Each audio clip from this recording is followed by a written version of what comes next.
This is very likely a repeat, but I'm too sexy for my shirt, too sexy for my hat. I was trying to grab one of the kittens, but of course the one closest to me is the skittish one. So, moment ruined. Anyway, hi Jack. Hi, Alex. I'm like 90% sure that hasn't been used before, so you're good. Hey, go me. Yeah, what was it? Who thought that there would be a shortage of song lyrics with sex or sexy? Who knew? Who knew? Yep. Or I'm just not creative enough to remember any or enough of them. That being said, we're not here to talk about words that can get us banned on YouTube. We're here to talk about episode 11 of Ascendance here on Recendance. Yes, for the first time, Alex and I are now both out of the game. So, very much everything that you're seeing from this point forward is also basically our first time actually seeing it. So, we don't know what's going on mainly. We have some lovely guests who absolutely knew what was going on.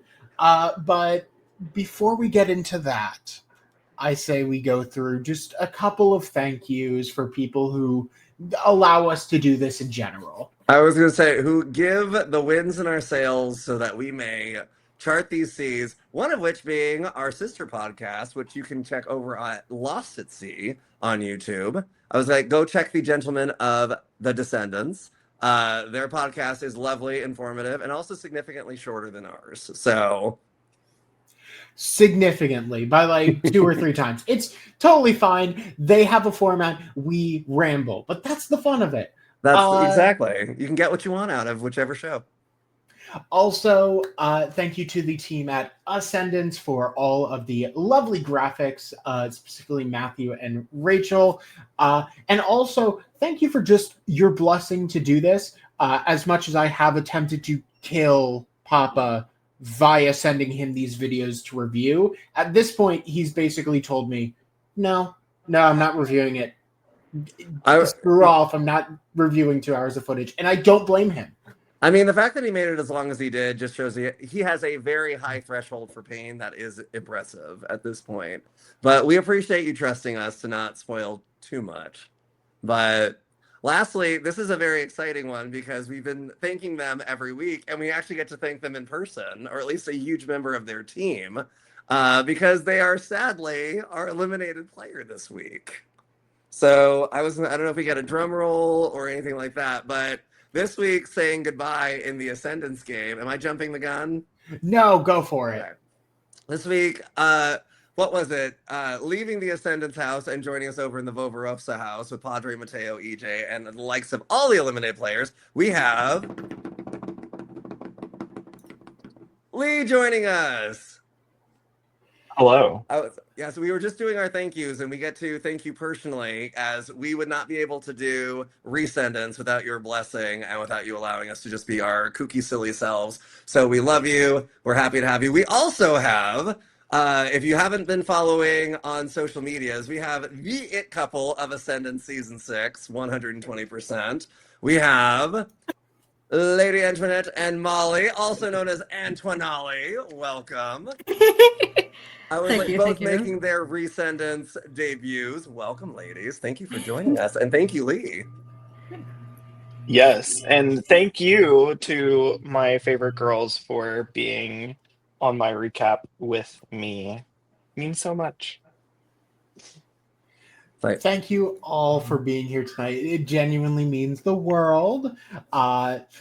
This is such an interesting episode where I'm only going to say it once or twice. I was right. Only like once or twice I'll say it. So like it's totally fine. I'm not going to hold it against anybody. I was right. And it's totally fine. Wait, right about what though, Jack? Like name what we were right about. And by we, I mean you, because I don't know what you're talking about. I mean, we'll get into it, but I really pitched that you needed a good player against Sam, and well, He won. You know what? I am going to address something here that I had been wanting to address because Jack has a little bit of a forgetful mind. And so I do want to call this out. And I understand that there was a lack of sleep the night that Maddie went full weekend at Bernie's. However, there was a plan concocted that was not followed. And the person who fucked up the plan was Jackson Walsh. So let me go into the details because I have the receipts. Because and while you weren't a part of this one part of it, you were a part of the plan. So the night that we were looking for the things that we didn't want Sam to find, there was a 5-person alliance made between me, Antoinette, Molly, Maddie, and Reynolds. It didn't last very long, but it could have. So here's the plan. You don't the plan. The plan was for a team to throw if they had Sam on it. The plan was not for Lee to throw. Lee is good at throwing a challenge. He did it with Stevie. However, the plan was, and we even brought up this conversation about how Sam could very much pull the Frankie Grande, and if the whole team just decided not to participate, Sam could still win the challenge by himself, depending upon what it was. And so not only do you have to put weak people on a team with Sam, sorry, Molly, it should have been you on a team with Sam, you were also meant to put the stronger challenge people, me, Reynolds, on the opposite team so that team could win. So when the team configurations got fucked up and you decided to put an alliance of 3 on the same team with Sam, who supposedly had a pendant, we were like, well, no. So point one in how actually the throwing scheme was fucked up by one Jackson Walsh, who did address it in Recendance, if you haven't watched, which most people haven't at the time this is being filmed, but I did, and you even acknowledged that you did mess up the team picks. The other thing that also messed it up, and we're just gonna get right into it, is,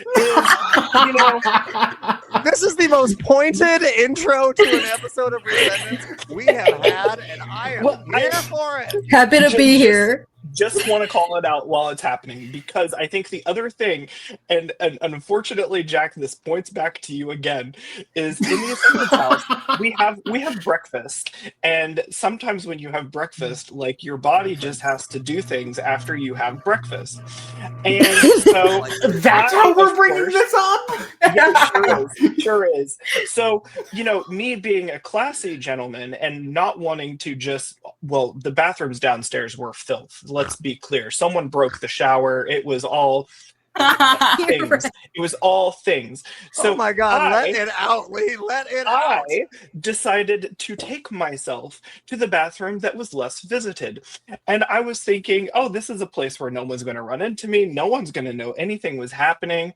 It doesn't matter what I was doing in the bathroom, but it was definitely number 2.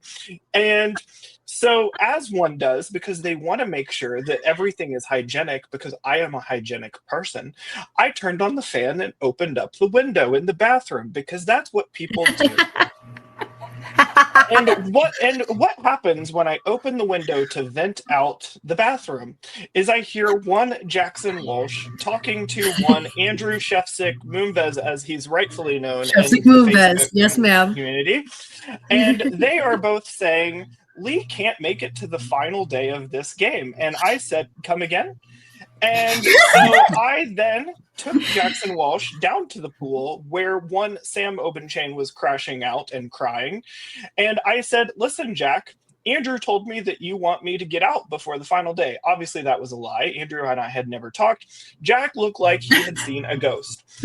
And it was at that point that I also knew that I could not throw a challenge that I was a part of.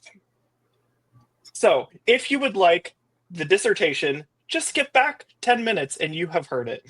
Ladies and gentlemen, this has been Recendance episode 11. Thank you so much for joining us. It has been a pleasure. You know what?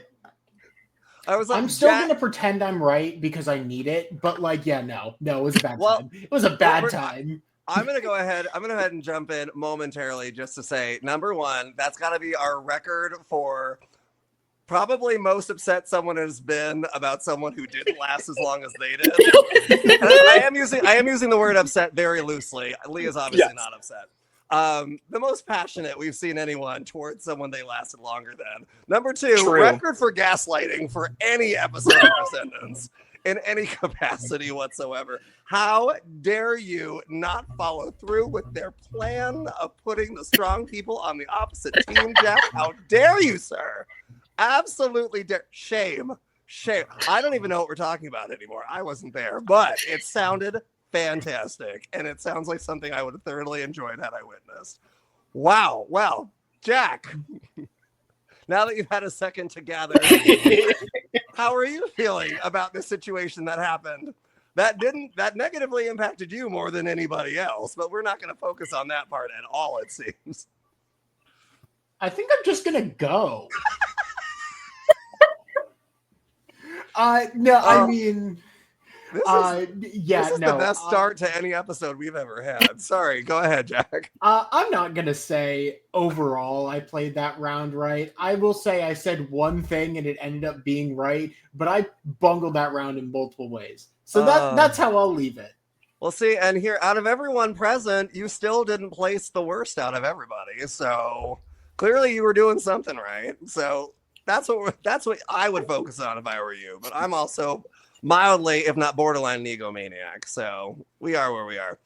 That being said, does anyone else have anything they wish to address from episode? What would that have been? 10? 10. I don't even know what state I'm in anymore. This is the most runaway episode ever.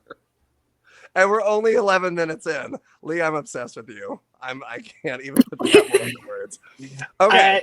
I know it. So I watched every Recendance, and I know at the beginning you're kind of like, up to this point, what are you doing? And I was like, okay, I'm gonna take my notes and bring my receipts of like a couple of inaccuracies that have been described.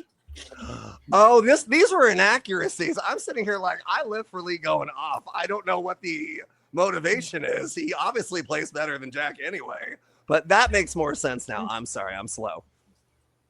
Obviously, and this is the only other thing I will say on like leading up to this episode is obviously we know that Sam did not have a full pendant, and so you can say whatever you want about whether the right move, but and I think Jack will agree with me at least on this. Despite Jack was right, obviously Jack was right, and I do agree with that part that you should take Sam out. However, if you are put into that scenario where it's you and your two closest allies and the person who is suspected to have the pendant, and also let's not forget that the person who had the other half of the pendant would have also been voting in that vote, and so if they really wanted to make a move, they could have done it. And so if you think back in hindsight, I don't think Sam would have left. The one thing I'll counter that with is Andrew's entire plan of getting close to Sam was for Sam to go so he could take the pendant.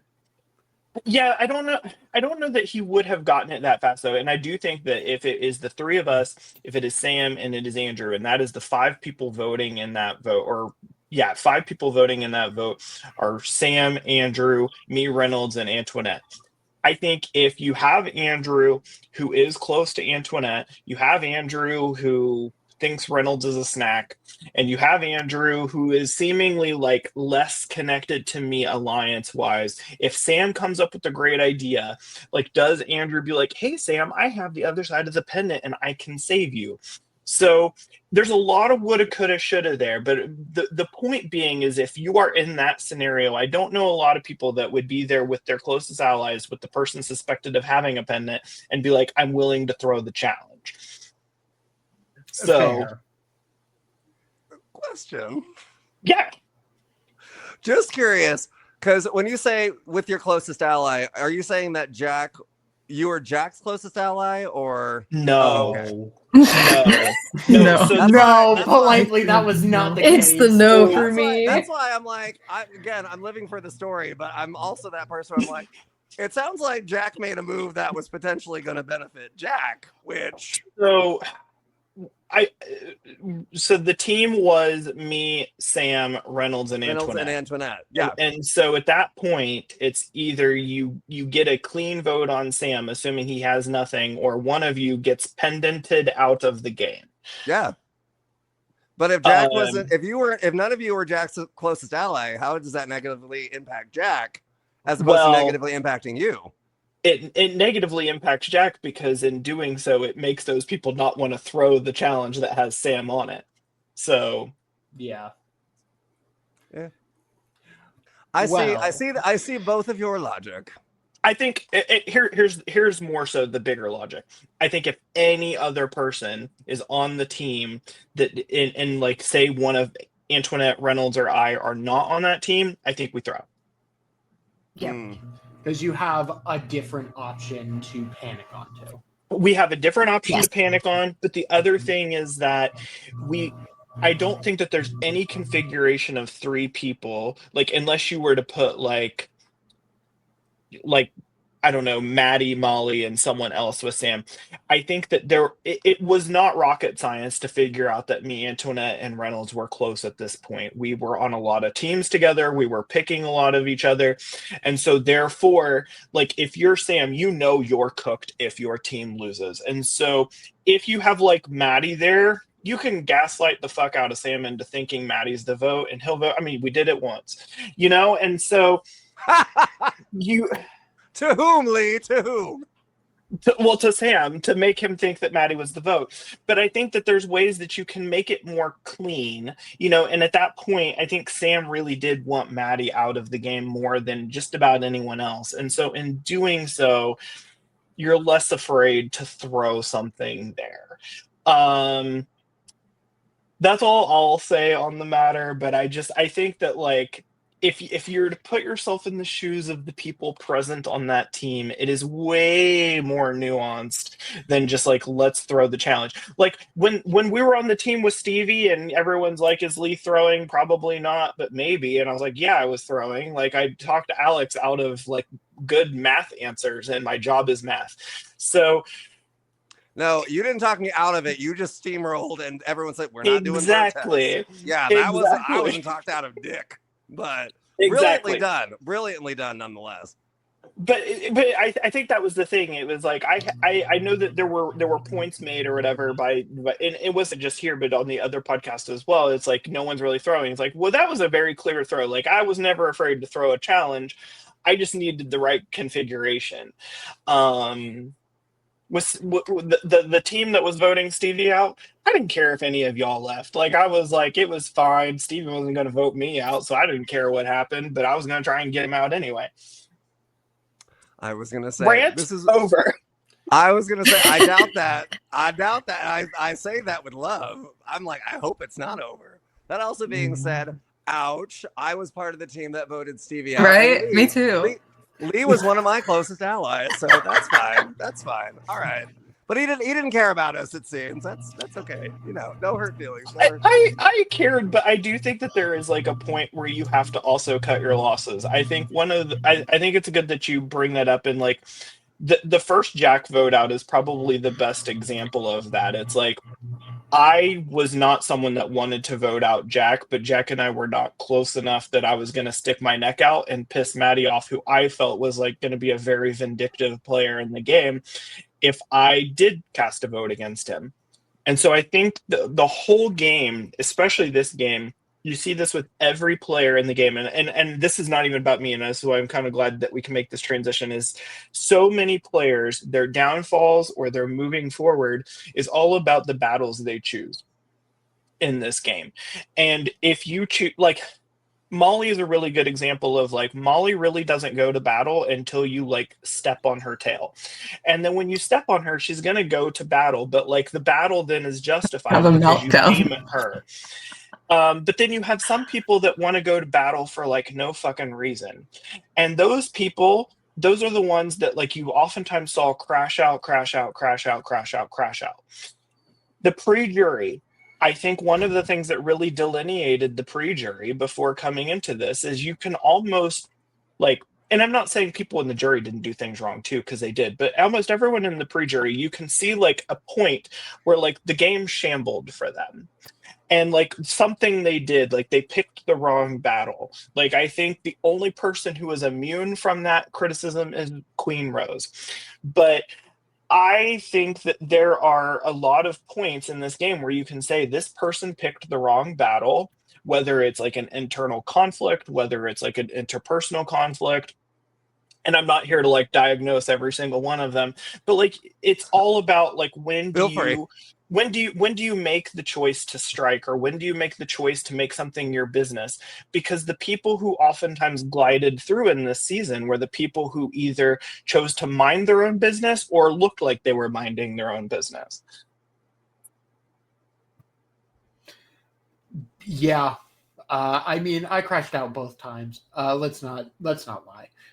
So you're not wrong. It was this whole season is really just who can resist crashing out the longest. And I mean, honestly, it does stop with Jury, except for me at this point. I think me and I'm trying to think of who else really crashes out, but no one else really gets hit with that kind of vibe. So, well, speaking of your eliminations between Lee, Antoinette, and Molly, let's dive into the actual. We've done a thorough debriefing on episode 10. So going into episode 11, if everyone's comfortable with us moving on, I'm not one to end a therapy session before it needs to end.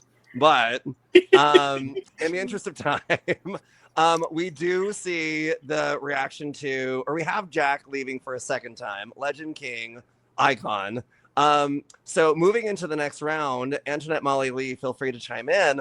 Where are your thoughts as far as, all right, obviously Sam is a potential threat. Are you just thinking Sam? Are you thinking other potential options? Walk us through where your head may have been at the time, if you can recall. Do it again. I don't know where my head was. No, my God. I mean, You two are so cute. my head was always on Sam at that point. Like we all stayed up, like, you know, looking and trying, and so I feel like he was like kind of public enemy number one at that point. But I mean, I was just trying to get myself, do whatever was best for myself at that point, kind of no matter what I had to do. But also what was best for my closest allies. So. Yeah, I mean, I think for me, I never really like fully trusted Sam after he threw out my name. Like, what was it, round 3 or round 4? Something I was like that. done with him by then.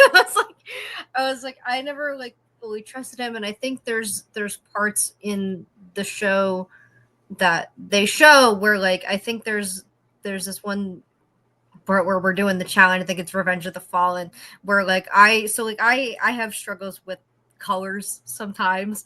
It's a new development that I've established, but there's a part in the edit where Sam kind of helps me and goes, oh hey, this is wrong, and he kind of, I think from his point of view, was like, oh, he's building trust with me. For me, it didn't really matter.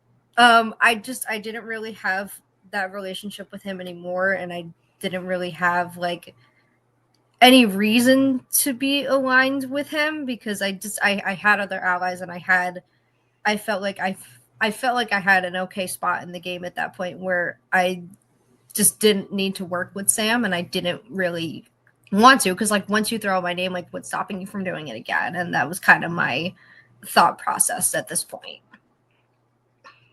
Yeah, for me, you see at the end of Jack's episode that we had made like this final 4 with Sam, and I think it was more so like an effort to point Sam at the other people and not us, because we had that moment where it could be like, we didn't throw, look at this great thing we did for you, when it was really, I mean, we were just protecting our own asses. But I think that if he had shown like some level of trust, like obviously we could have worked that out. And I think at that point also you start to notice, like, people have talked about this before, but like the common enemy, you always worry, like keep the common enemy in if you can, because at that point, if you get rid of them, we noticed that the talk was shifting to some of us. Like I hear Jack and Andrew talking. Someone had mentioned Reynolds being a threat. Like, and Alex, you had mentioned it on your way out of Reynolds being a threat. So, and then Antoinette was kind of being targeted like quietly a lot of the time, like being talked about like as like a decoy name or anything like that. So when you have the three of us who are already having our names thrown out, we don't really need to protect him, but I don't think it hurt our games necessarily at that point if he actually did want to work with us to keep him in and have him like pointing at people like Andrew, like Maddie specifically, even Monty, whatever that was going to go. I don't think that he like had our trust, and I don't think any of us trusted that like he was gonna like have our back. But it's great if we could like get him to think that we had his back enough that he wouldn't want to target us first.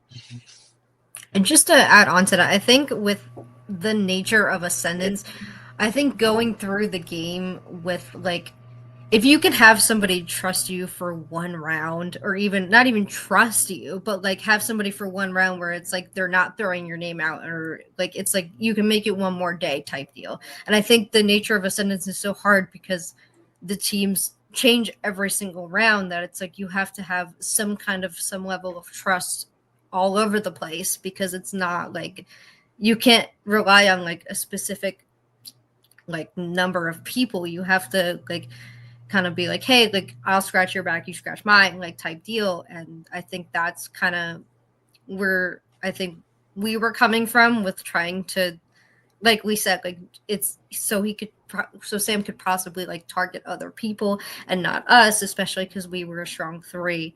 And obviously none of us wanted to go home, and again, like Sam had already thrown out God knows how many names. So like getting the attention off of us was something that even for one round would be beneficial. Well, we did talk about this when we recorded Jack's second elimination episode, which chronologically was literally yesterday that we filmed it. So we're doing great scheduling wise on this. That being said, yeah, I thought that conversation that y'all, respectfully to Antoinette and Reynolds, it was more of a conversation that Lee had with Sam. Correct. That the other two were in the room for and present for.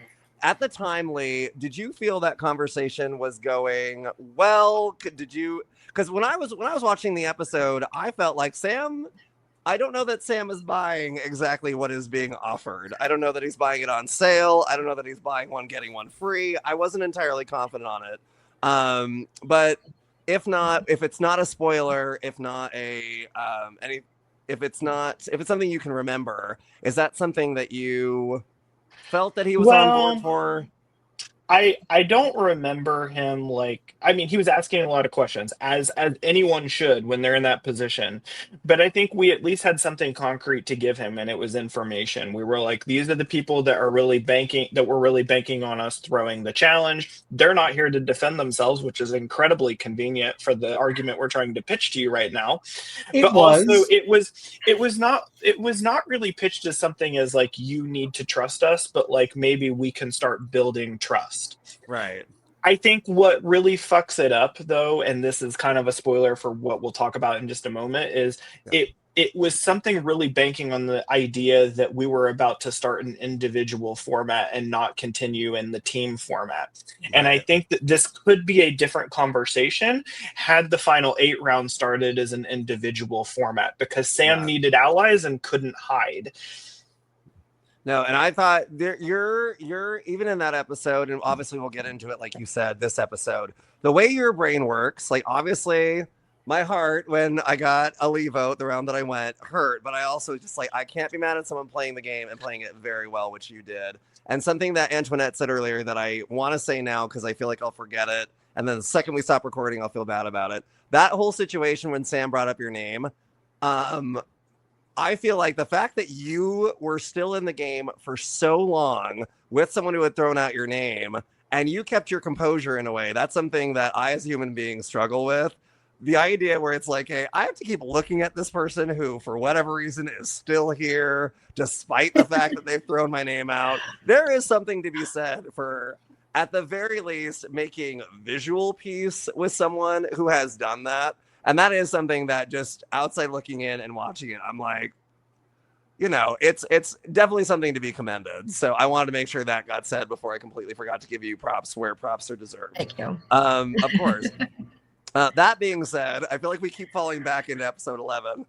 Episode 10, I mean. Episode 11, we get to our captain's challenge, and it is flip off. Now, I gotta be honest, I wasn't there for that. When I heard the name of the challenge was flip off, I was very upset because that's something that I feel I am remarkably good at doing. But then it turned out that the challenge was not actually who can flip the most people off in the shortest amount of time. It was who can flip the most amount of tiles in the shortest amount of time, which I gotta be honest, as a person with a wingspan that's like an albatross, I really wish I could have been there for this challenge.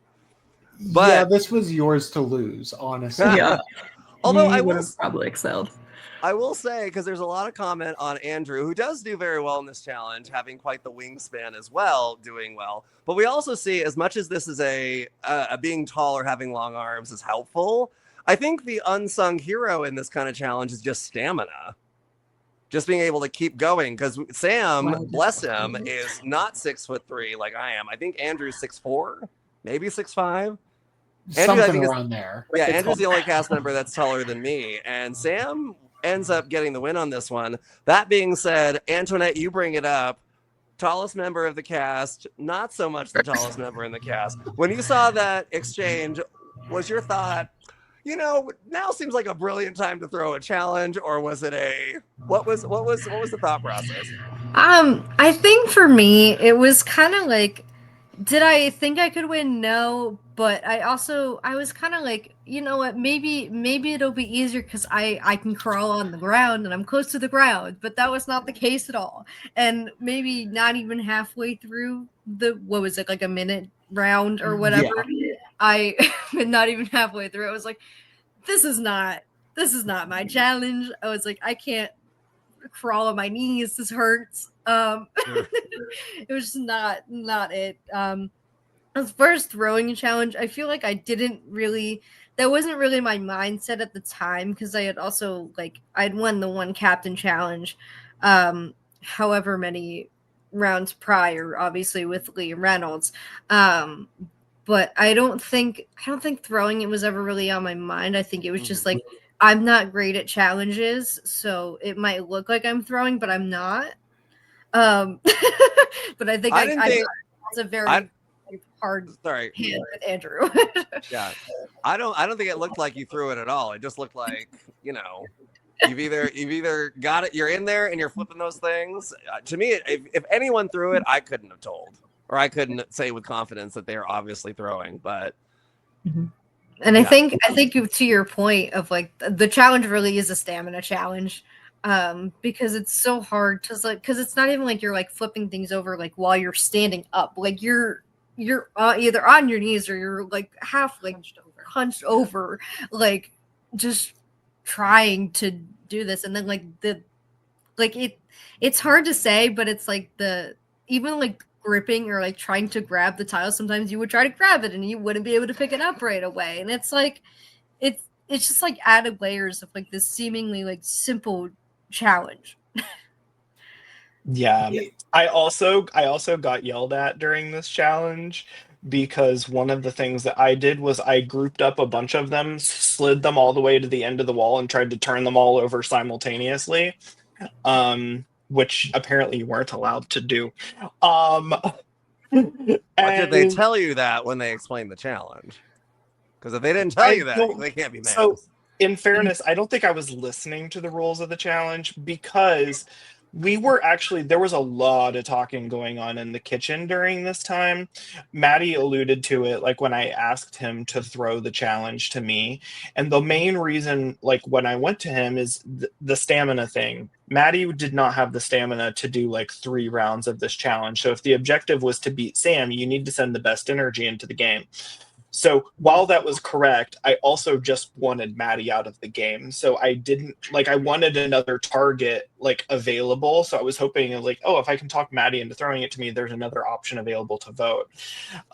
But it was the stamina thing that I think got him to be in that mindset of like, okay, I'm not going to be able to do this more than one time. So there's this very funny sequence of Maddie and I going head to head, and he's literally rolling on the floor, just like being like batshit on the floor because he thinks it's so funny that he's throwing the challenge. And no one sees but the two people competing. So like whatever happens is just like between you and them and God. And like you go back in and then you're like, oh no, Lee won. And that's just kind of the way it went. It definitely seemed like just a chaotic challenge behind the scenes of like no one knows exactly what's going on. I mean, we do see results where it's like, yeah, no, almost all of them are basically blowouts up until the end. Because basically almost every first round is like a throw to someone else or like just a dead heat in like or just a dead round in the first like 5-10 seconds. So I mean, drag them, Jack, drag them. I'm kidding. How at least I absolutely threw it to Monty. I said I'm not beating Sam, go for it. That actually, I do think that was the mindset. Yeah, I mean, I think people were like, send your best soldiers to try and beat this man, because again, like we thought it was individual, so we thought it only mattered who won the first one, right, or who got first place, and then that person would pick like who their co-captain was going to be, and then everyone else votes, or everybody votes, but those two people are saying, that makes sense. I'm just like, why are all of you ganging up on my Sam-alicious? Not my Burgerlicious, not my baby. So. But I get it. I'm just like, oh, that is wild. Were y'all able to hear each other from the kitchen at least? Like you couldn't watch it, but do you remember like hearing, like, is there anything going on? I laid down on the ground and watched through the fireplace. Yeah, I mean you could, but like there's not a whole lot, and there's not really like talking going on during the challenge other than like what we're saying in the kitchen.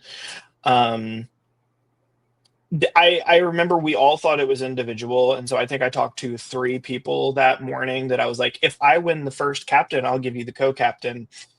And who were the 3? Sam, Andrew, and of course Reynolds. And they were like, yeah, if I win, I'll give you captain as well. Well, girl, I knew you weren't gonna win.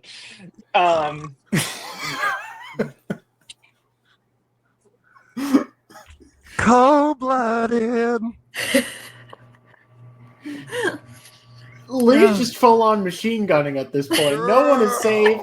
He's just attacking everybody on the call. I feel like the only person. Was that at me Molly? or her? Molly, you better get warm, because I feel like one of the two of us. It had to be me, right? One of the two of us is next. I was probably both of us. No, but I went to people. I mean, Reynolds and I were always going to hand it to each other at that point if it was like an individual thing. But the 2 people I felt like the weirdest about were like the weird thing with Sam and Maddie, because Maddie, the thing you're not seeing is Maddie is like viscerally upset that we did not throw this challenge to get Sam out of the game. We saw. Maddie is mad, but like Maddie is being like, Maddie, I love you. Maddie's being very passive aggressive, like leading up to this, about like how we didn't do the plan. And so I'm like, well, Maddie got to go. So, but Maddie was like not gonna win because Maddie's like dead on the floor. But Andrew and Sam are 2 people that are like good at comps. Question marks. So it's like, let me go up and promise to them that I'm going to give them co-captain if I win captain. I'm probably not going to win captain, so I don't have to honor my deal. Let's see if they do. So then I see them in the final 2, and I'm like, oh great, one of them's going to win. They're going to give me the co-captain, maybe. And then it just goes downhill. It's not exactly how we get to tonight's episode, clearly. No. Well, we see, what was it? Let's just walk through it. So Lee was with Maddie, Lee wins. Reynolds with Sam, Sam wins. Monty's with Molly, Monty wins. Lee's with Andrew. Wait, that's not right. Who was with Andrew? Yeah. I'm missing. Antoinette. Antoinette's with yeah. Andrew. The Thank short you. one. There- Not what I said, but you're not wrong. That being said, we see Lee go up against Andrew, and Andrew ends up winning. Sam goes up against Monty, if I'm not mistaken. Notes are Correct. fun, kids. You should Yeah. write them. And then Sam wins. And then we see a reasonably close race for the most part, it feels like, between Sam and Andrew. And then Sam ends up winning. However, Sam and Andrew both become captains. So, yeah, as opposed to the aforementioned thought of, hey, there's going to be one captain, one co-captain. I wish if Sam were here, I would ask him, hey, do you know at the time who you might have chosen for your co-captain? Potentially Lee, it turns out. But they break up the teams. I'm trying to remember. This wasn't the round where everyone chose someone to be on the opposite team. Was this just Sam and Andrew picking teams? How did this one go? Yeah. I've It was watched just straightforward schoolyard straightforward pick. team picking. Yeah. Okay, I've watched 3 episodes in a row, and I'm like, my brain just cannot partition which happens in which episodes. Don't get old, kids. But yeah, so teams are selected, and we have Antoinette, Lee, and why do I keep I have to turn off my phone screen locking because it locks every 10 Maddie. seconds. Yes. And I'm talking like an idiot. There we go. So I have Lee, Antoinette, and Maddie, and as well as Reynolds, Monty, and Molly are the team situations. And Lee, you make the comment about you and Reynolds being split up, and that kind of giving you some current concern. Was there any relief or any like, oh well, at least I've got Antoinette, because you two had been close up until that point as well? Like, walk us through that. So Sam was very against Maddie, so I felt like we had a pretty clear target on our team that would be easy to take out. I felt good with Antoinette being there. I was very worried for Reynolds and I. So this is the point where we had lunch by the pool, I remember, and we had like I remember this whole round so vividly. It's weird, but we're all sitting by the pool. It's like very hot outside that day. And Reynolds comes up to me, and he's like, I'm really worried. Like, I think if my team loses, I think I'm done. And I think that's probably the correct read. And there was like a point where I was kind of like, do I need to because listen, I won't throw to take Sam out, but if it had come down to protecting him, like I would have thrown. Like I think if I was going to throw, like that would have been something I would have done. There was definitely like and I think part of we'll get to this later, but I was having a lot of like struggle about, and I don't even really know how you throw this challenge well, especially in the role that I was in without it being like insanely noticeable. Vertex. I was definitely having like an internal struggle though about like, should I try to throw this to protect him, because I think that there was a large part of me that saw him as way more in danger than me. I felt like I was in a decent enough spot in the game to survive this round. And ultimately I just like had to talk, because we were outside for a long time, and I was by that fountain. I'm in the dead sun. I have nothing. I'm just like sitting there like smoldering. And I remember just thinking, I was like, it's day 4. You're here. You cannot throw this game for anybody. Like you're here. Like at this point I was like, I think that like I have a decent chance to win the game. I have to like just bull charge the game if I can. But I was like really, really bothered up by the fountain. I remember Michael Davis was my prod person, and Brett was up there as well, like filming me. And I was having a few moments, and you could see the people in the VOV off the balcony, and they were looking at me because I was the only person in the challenge that they could watch doing the challenge. And I'm sitting there, I'm like smiling at them one moment, and then I'm like breaking down another moment because I'm like, should I throw? Like, I'm so worried because like it gets to it, but it's like the 2 people that I had this alliance with, like I would have like hung the moon for them. Like they meant so much to me in the game that it was like when I thought that one of them was in danger, like when Antoinette was in danger, when Sam was throwing her name out, and we're like, no. But when I was legitimately like worried that Reynolds was going to be in danger if we didn't throw it, like I was really struggling with this, because you see the teams and I'm less worried about my team and I'm more worried about like my team, like my alliance, and like losing him, because I think like had it gone the other way I would have blamed myself like the entire time. Yeah. What was? Oh, sorry. Go ahead, Jack. I mean, these teams you even say are in your mind are very targeted. I mean, in terms for Antoinette, Molly, do you have an idea of like when Sam and Andrew are drafting these teams? Do you see anything yourself of like, okay, I think this is what they're intending. I think this is what the targets are going towards. Do you have any reservations about winning or losing?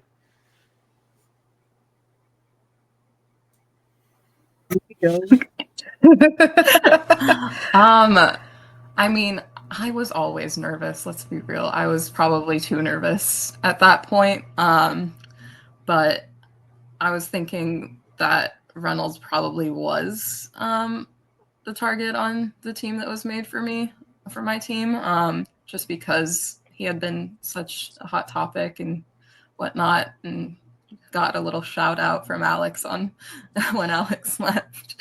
Like there was just a lot. There was a lot of fingers pointing at Reynolds being a threat, a target, and that's probably the direction that they were hoping that it would go in when they were picking teams. But I don't know. Yeah, I think on my end, I was at the beginning of that round, and again we'll talk about this later, but at the beginning of the round, I think Maddie was like the clear target on our team, because obviously me and Lee were aligned, and I was like, there obviously I don't want to go and I'm not gonna vote for myself. So like it's so hard when there's only 8 people left in the game, and when one team loses and there's only 3 people eligible, it's like it's more complicated than you think, because not only are you further into the game and the relationships are more sincere and more convoluted in a way, but it's like it's you think it's not hard because there's only 3 people on a team that are eligible to be voted for, but it's so much harder because you don't know who's aligned with who. Or well, at this point we had a pretty, I guess, better idea, but you have to take into consideration who's aligned with who and what's going to be best for your game within the end game, because like you said, it's like day 4 at this point, so you have to consider what's going to be like what's going to get you further into the game. I think that's remarkably fair. And Lee already touched on it. We do get into, again, notes are important, kids. Jack, if you happen to remember the name of the challenge, it was sponsored by the pop shop of one phenomenal Todd Herzog, who icon, what was it, Survivor, let's say deity for the China. sake of argument.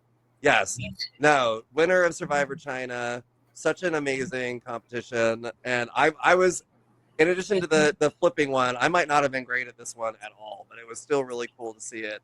But we have, to Lee and Antoinette, and even Molly's point as well, when you have teams that are so small, there's really nowhere to hide, especially when 2 out of the 5 people who are voting aren't even eligible to be voted for. It's literally like, well, it's the Spider-Man meme where everyone's kind of pointing at each other. And it's like, it's got to be one of the 3 of us. And there's very, very little room to hide. But we do get this challenge.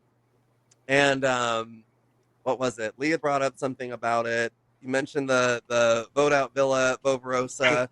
And all the Funko Pops, I was like, this is my challenge. Hey. I loved this challenge. It was so cool to. I didn't know this challenge was happening. Like I mentioned in Jack's episode last night when we were filming it, I kind of tried challenge wise for the most part, save for 2. I kept distance from challenges. I wanted to be pleasantly surprised when I watched the episode, and boy, did they deliver like dominoes, because this was a really cool challenge. I lived and breathed for it. What was it? Any significant memories that stand out as far as running the challenge, or at least when you saw Todd in the explanation video? Like, anything stand out for any of the three of you? I can give like a very big behind the scenes thing here Please do. that made it so I thought we were going to win this challenge. I really, really did, because like Antoinette was giving me all of the details. I felt like I could draw a Funko Pop decently. Like I think the video showed I could draw a Funko Pop. But the first round of the challenge was actually a wash. And it made me very cocky about the challenge. So they actually ran a first round that they didn't end up counting. And the first round of the challenge, like I think this is fine to say, because they were still working on the timing of it all. We get through it, and our team had gotten through everything, and Molly's team had not even been able to submit the drawing in time. And so I was like, oh, we're gonna win this. We're fine. Yeah. Mm-hmm. Yeah. And I they will ended say- up making the round a wash, because like they didn't get to the point where people could point, and I think they had the timing off. But that had me thinking like, oh, we're gonna win. I will say that was probably the hardest thing to track when actually watching this challenge. It was really difficult to tell what sort of timing was anywhere, and I think it was for dramatic effect. I will say, Molly, at least on your end, when the green team is announced to have won this challenge, it seems like all of you are very surprised. So what was it like on your side? I was just, I feel like I had just been, so going into the challenge, I was confident because I was like, oh, this is like pass it on. I ate that. Like, and I was like, let me go in the middle. Like, I think that's the best spot for me. I don't know why we looked so surprised, honestly, because I was very confident that I was drawing exactly what Reynolds was telling me. So I think I also had it in my head that the other team was so good that there was no way that we could have possibly beat them. I was like, they've got Lee, they've got Sam, they've got Antoinette, like those three, like working together just in my brain, like they, like three of them had just won the last challenge together. So I was like, and my brain was just like, I know that my team would be good at this, and I know I can crush this, but I'm terrified of those other three. So I was like, yeah, I was shocked that we beat them. That makes a lot of sense. Like Monty is full, like gagged, like Monty won was- the lottery kind of gagged. In fairness, we did put Maddie at the anchor, who had not had sleep in 4 days. So That's true. Now, walk us through the logic on that one. No, I'm kidding. well, the logic was that Maddie just said, I'm not going to be good at anything on this challenge. And so I said, okay, Antoinette has a good memory. I think I can draw reasonably well. And I was like, if we do all the work for you, can you just pick out the thing that looks like it? And he's like, oh, I guess. So the logic was sound, is what I'm hearing. So that's why I was like, Yeah. that's why I was like, that's why I said just kidding. Because I'm like, I know whatever the reasoning was would make sense, and it does. Well, because we were talking, I remember Maddie, I was like, can you remember? And he's like, probably not. And we're like, can you draw? And he's like, probably not. And we're like, well, we know where you go then.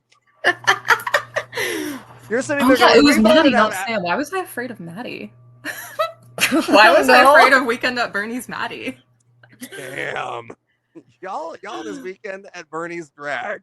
That It was not just an Andrew confessional moment. We were saying it out loud. No, during we're all the saying game. it. yeah. And I feel bad because it should have been me that stayed up all night, because I'm used to that.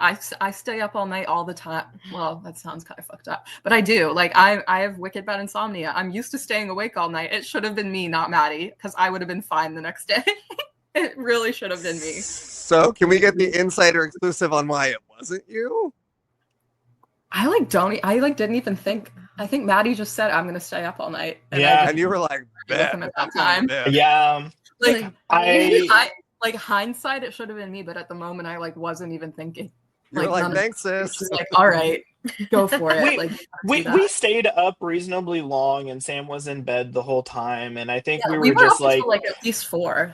At Yeah. least 4. Yeah. I think the consensus at this point was like, if something was there, we would have found it by now. And so it's likely that nothing's there because we were splitting off, we were doing this and that. Like, I remember we went in different search parties. I think like we went and scaled like down the driveway at the Yep. gate, Down the all of gate. this We stuff. did. And We're jumping up to see if there's anything on top of the gate. and Y'all honestly, went ham, y'all went bacon, y'all went all in. And Reynolds was the funniest in this because he just Irish goodbye the late night crew, and we walk into the Coliseum and he is just dead asleep on the bed. He's like, he has given up at this point. If he makes it to the end, he wins. That's all I'm saying. That's all I said, and I. That's all you said.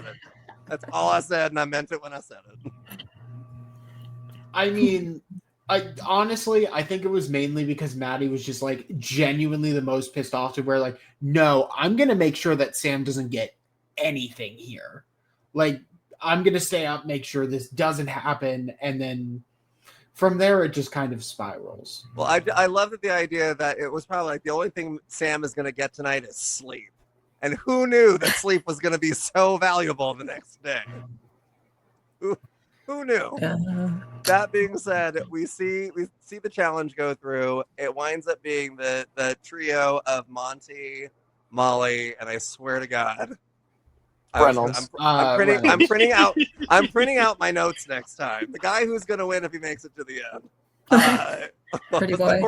According to the dead bitch in this episode, they're all safe. So we see the group of Lee, Antoinette, Andrew, Sam, and I'm missing one again. Bernie. Yeah, Bernie. Maddie.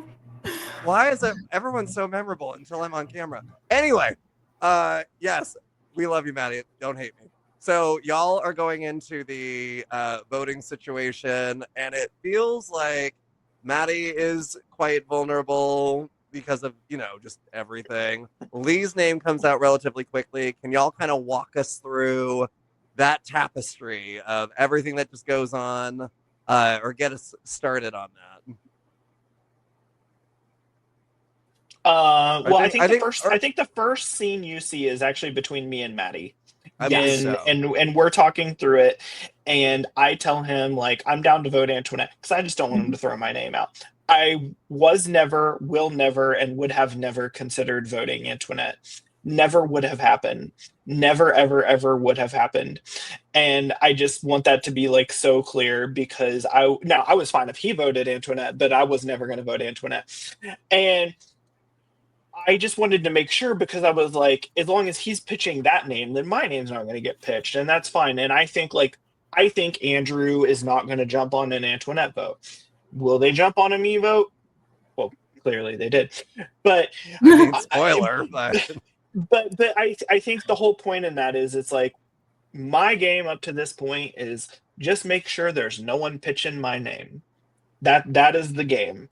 And if someone's pitching your name, if you think someone's about to pitch your name, you go with them, you see what they want to do, see who they want to pitch, and then you either pitch that name they pitched or you pitch them. And that's the name of the game. And so immediately, like, I knew Antoinette was not going to be like, hey, everyone, I have an idea. Let's vote Lee. Would Maddie? Maybe. And so I'm like, Maddie, let's vote Antoinette. And he's like, I'm with you. And we did the whole hand-holding thing that I have inherited from Jodie over the years.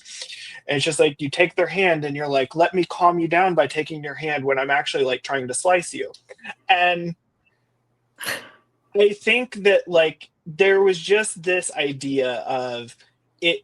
My name will probably come out. Like every name is going to come out here. There's only 3 names possible. But the whole time I'm just thinking like, damn it, like why is this not an individual round? Like this as an individual round would be so much more nuanced, I think. So much more nuanced. And I don't want to be that person, but I do think a different outcome. So which one? Very different. Give us a name. So as much as I wouldn't have liked it, I think it would have been Monty. Yeah, I was gonna say Antoinette, Molly. Do y'all confirm, disagree? What do y'all think? I could see that happening. Yeah.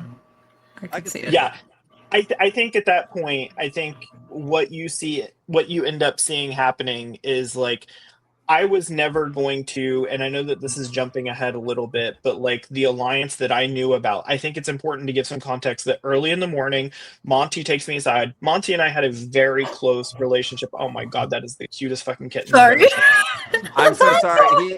No, He only you're kind good. of started scratching in my lap, and I was like, "Sir, I need you to not. I need you to not tear up my reproductive system." Sorry, please continue. No, you're good. You're good. You're good. No, but Monty and I had a really, really close relationship. I mean, it's why he came to me and faked his goodbye when he did his Oscar performance, because he knew he could trust me.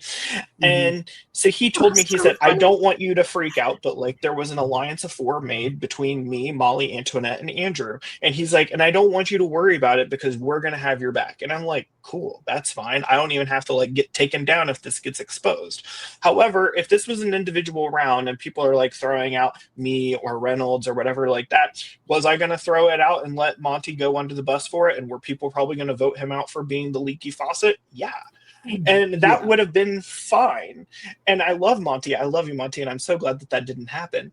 But like there was a way, and like at that point, and I think this is relevant to this round as well. It's like if you take that information to Sam and to Maddie and to Reynolds, and you're like, I know about this alliance of four that does not include the four of us. Like we need to do something about that. I think it behooves those people not to do something about that. And so then it's really just about like which way do you point the gun. Obviously in that configuration, Andrew's unavailable. I'm never voting Antoinette. I'm probably never voting Molly in that outcome. And so therefore, like I think in an individual scenario, it's Monty's ass that's like on the line. Yeah. I mean, I will note just overall, I've scoured through the wiki. This is the only time that I can find that it's been 8 people and a teams round. This is like literally a one scenario. So, I mean, Y'all out here it making really is history. just a freak scenario. And Helen was pushed. But For those of you who don't know, that is a Big Brother reference. I was like, who the fuck is Helen? I don't watch Big Brother. I was gonna say the children don't know about Helen. They should know about Helen, but they don't. Helen was a front runner in a Big Brother season that was conveniently seemingly pushed off of the wall during a comp that then ends up sending her home. Was Helen pushed? You be the one to decide. Helen was pushed, but I'm not trying to influence anyone's decision. I need you to stop clawing my legs, please. But I mean, we do see just the very, very slow pitching from Andrew and Sam of like, hey, we're gonna kind of continue keeping Maddie around because we know we can beat him. So we're gonna toss Lee's name here. And I mean, Antoinette, you are the first person that's tossed to, and you're like, no. So, like, walk us through hearing, like, okay, it's Lee, it's essentially Lee or Maddie, and it's not looking good. Yeah, so I had a lot of emotions this round. I had a lot of back and forth because I think at this stage in the game, obviously I had it makes sense for like when you're looking at it from like an outside perspective, it makes sense for me to vote Maddie here, and it makes like the perfect sense to vote Maddie because he's the only one that I'm not in some shape or form aligned with, because obviously I'm aligned with Lee and Reynolds, and then we just had this new alliance with Molly, Andrew Monty. I was Names gonna say, literally it's everyone else in the game, you know. 2 chicks, 2 male appendages, I think was the name of the group. Yep. Sure was. So like from an outside perspective, that's what makes the most sense for my game because I'm literally aligned with everybody else. And I think when you're looking at it that way, it's so hard to understand, which is why I'm kind of glad that I'm here. Thank you, Lee, to explain like my point of view of why I did what I did. And I think I'm a very, as someone who's been playing these games for a while, I'm a very open player, and I don't really close my mind to any what's it called, any not opportunities, any Situation. avenues or any yeah. So like when someone comes to me and starts making points, I'm gonna listen to them, and it's like if the points make sense, then it's like, okay, well, you gotta weigh the pros and cons of everything. And I think at this point in this game, obviously, like when the round first started, I was like, absolutely not. Like I'm not ready for like it's never gonna happen. Then it came to a point where I start looking at my own game, and I start looking at ways, because this is a very it's a very personal decision for me in a sense, because I always go into games trying to improve myself and like not make the same mistakes I have in other games. And at least for me, like this was my first live game, so this was my first like time of like making like the game time decisions type deal, which was very different for me, because I had played a couple minis online, which I don't think they really count, because it's like you get 5 minutes and that's it. Whereas like these games, it's so much harder, because like instead of like, oh, you have 2 to 3 days to decide, you have like what, 20 minutes, and That is time. And Stop talking. stop talking. That is time. No more talking. Love you, Papa. We need Andrew's impression of it. But for me, I kind of weighed the pros and cons of what I had done in past games and where I've gone wrong. And in my very first game, which I was a wee child, I basically threw my entire game away for my ally, and because I was like, he deserves to win. He's gonna win this game. He ended up not winning, but I basically threw away my entire game and I went home instead. And coming from a place of I don't want to do that again, and I knew from a standpoint of where Lee stood and where Reynolds stood, and I'm like, I'm the third in this group of 3. And I wasn't dumb. I knew that. I'm sorry, Lee. But I knew that if it came down to it, if there was an opportunity for them to take each other over me, that's what was going to happen. And I didn't want to be that person that got stuck and just got their game thrown away because I wasn't like the closest with either of them. They were closer to each other. At the same time, I also looked at it like, okay, these people, as in Maddie and Sam, are bringing up good points. I don't think I can win if I sit next to Lee at the end, especially because at this point we had, not that we had the exact same game, because nobody has the exact same game, but we obviously had a similar game because we had been working so closely together for the majority of the game at this point. And I didn't want to have that. I was looking to see, oh, I'm sorry, my computer just went down. I was looking to see what I could do to further myself, and if it meant cutting an ally, it meant cutting an ally. And I thought, I didn't know if I was going to get another opportunity in a sense, because like Lee was so aligned, and like from my standpoint, I was aligned with so many other people that I'm like, I'm going to have to start cutting people at some point. And it just so happened that was this round, and it sucked, and it still sucks. And I was very emotional watching the episode, and while I was here, she could attest. I was very emotional watching the episode, but I knew like that in that moment, like it made sense for my game, and it sucked to do it. And again, I which we'll get into the actual. I assume we'll discuss the actual vote count later. Nope, not at all. Like we'll discuss that, but it was more of a sense of like I didn't want to.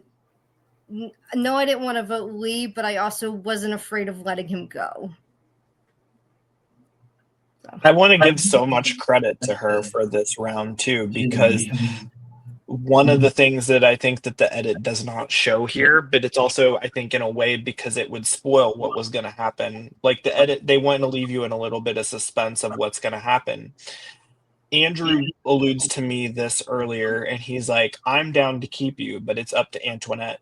And I do believe if Antoinette had said, like, we're keeping Lee, Andrew does not go against her on that. Like, he wants to vote with Antoinette here. I think that was very clear, despite what his wishes were. If she said we're keeping Lee, he was gonna do it. Some of the time splicing that happened here that you see is you see a moment where I go outside and I'm talking to Reynolds and Monty, and it is not the middle of the round. It is the end of the round, and it is this one's hard. So Antoinette has a scene with me where it's just the two of us, and she said, I'm voting you out. Like, there's nothing you can do to change my mind. I can't beat you at the end of this game. Like, I hope you can understand, but I'm telling you this so that you can go tell Reynolds goodbye. And it breaks me like to this moment to like be able to do that, because I knew that like Reynolds and Monty were outside. I knew they were going to be upset. But that scene is the last 5 minutes of the round. Like, I knew that I was leaving. I knew there was nothing I could do. And it was her call. Like, it was Antoinette's call whether or not I was staying or leaving. And at one point, I really thought I had convinced her and Andrew to keep me. The other thing that's interesting in this is that, and this is a little bit of credit to Sam, in the sense that Sam was always telling me he was voting Maddie. Like, he never changed in his story. He always said he was voting Maddie. But it was Antoinette that came to me. Antoinette makes the decision. That those are the two votes that are important here. She came to me and she said, I'm voting you out. She had the conversation just one-on-one with me, and she wanted to make sure that I had the chance to like go say my goodbyes so that like I could do that. And I feel like a lot of people in the game, I think many of you can relate, didn't Being have told that we're opportunity. being voted out? No. Yeah, I'm kidding. didn't I'm have kidding, that I'm kidding. opportunity being given to them. And like, yes, I was at fault for one of those, but like to be able to be given that like that opportunity to like kind of come to terms with it before it happens, to tell like the people that you have spent 5 days with goodbye, that you really, really care about, like and people will be like, you know, why didn't you throw out the alliance? I was like, how am I going to do that to like someone who just did this? Like, I was, and people are going to say like, why did you not throw Antoinette under the bus? Never would have here. And I think that this move from her, where she comes and tells me like, you can do nothing but respect the move. You can do nothing but respect like the player who says, I can't, she didn't say like no one can beat you. She said, I can't win if I'm with you. And it was like such a clear as day moment for me. It let me go and like have my little like crash out outside. I remember I'm running frantically through the house. I actually go say goodbye to Molly first, because she's the only person I can find. And I go, and like Molly's like, oh no, like what's happening? I mean, obviously like Molly kind of knew what was happening. And then I'm going through, because I'm like, I need to find Monty. I need to find Reynolds. Like, I need to be able to tell them what's happening. And Papa's following me around with a phone. And I remember there's this point in the game, or a point where I'm like crashing out, like not crashing out, but like really emotional, just trying to find like the people who I want to like hug and say goodbye to. And Papa puts the phone in my face. I'm like, fuck you, Papa. And I'm like, get out of my face. But it was, for me, it was like in that moment, like Antoinette was there with me and took that time to tell me. And then Molly had like time to hold that space with me as well. And then like I was able to go out and spend literally like the last 5 minutes of my game outside with Monty and Reynolds, who like were very, very special to me as well. And getting to have that moment, like for me as a game player, you attribute so much of that to Antoinette, who gave that to me, despite saying like, I have to vote you out, but at least you have the opportunity to like go tell the people you care about goodbye. And that meant a lot. It was hard watching it back, but it still means a lot that like that was given to me in the game before I left. It's a real show of character. Like, I mean, in a game that, I mean, to your credit, Lee, was full of chaos and manipulation and a lot of lying. Antoinette gave you that kind of like,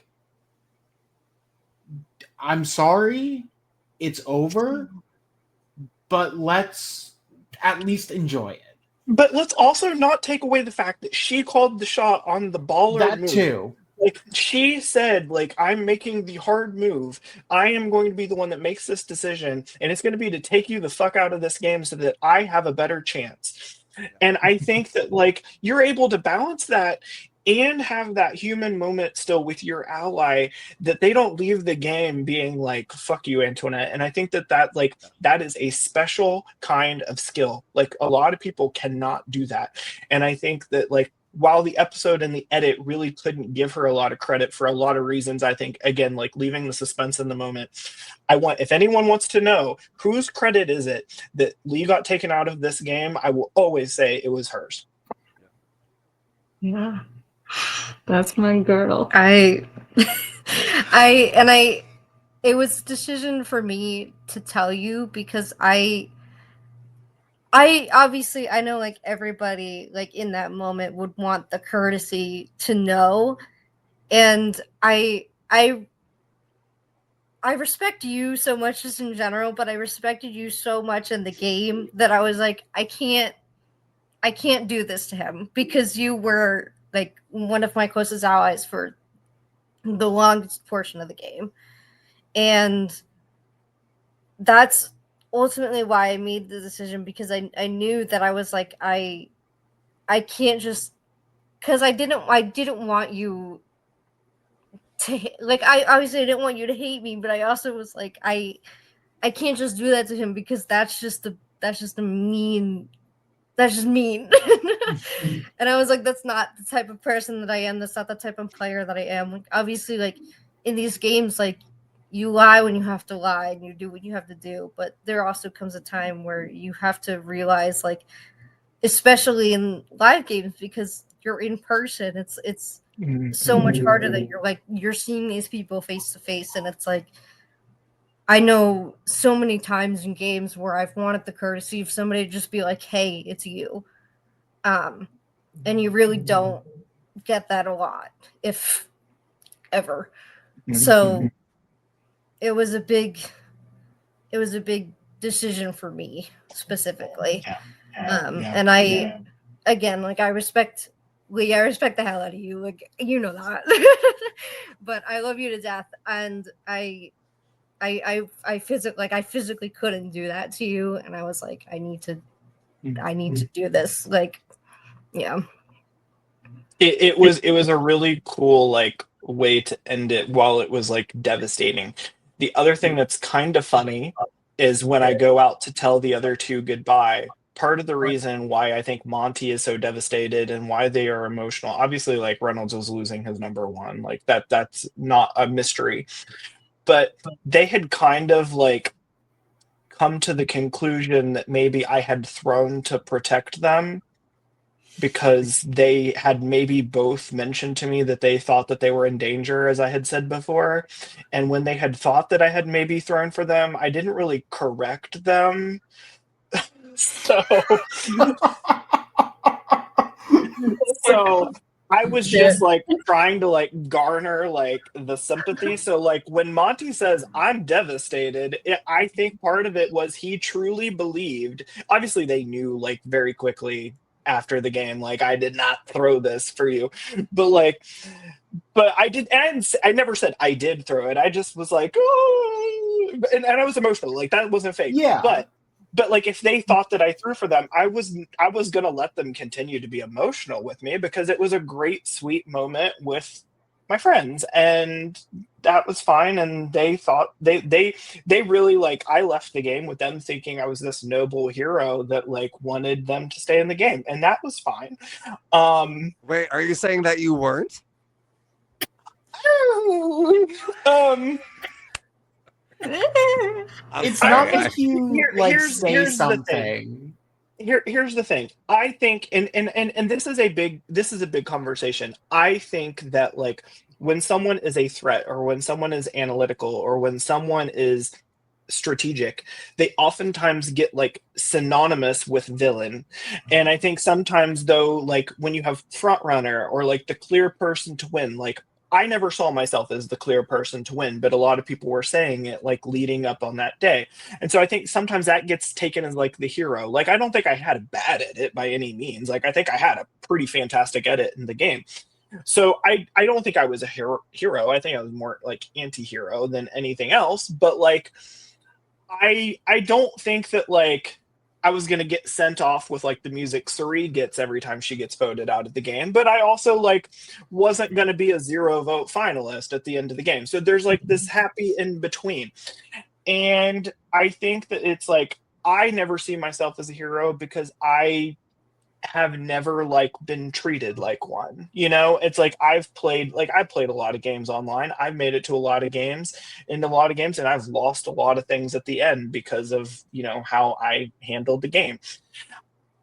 I never saw myself as someone who had like a true chance to win.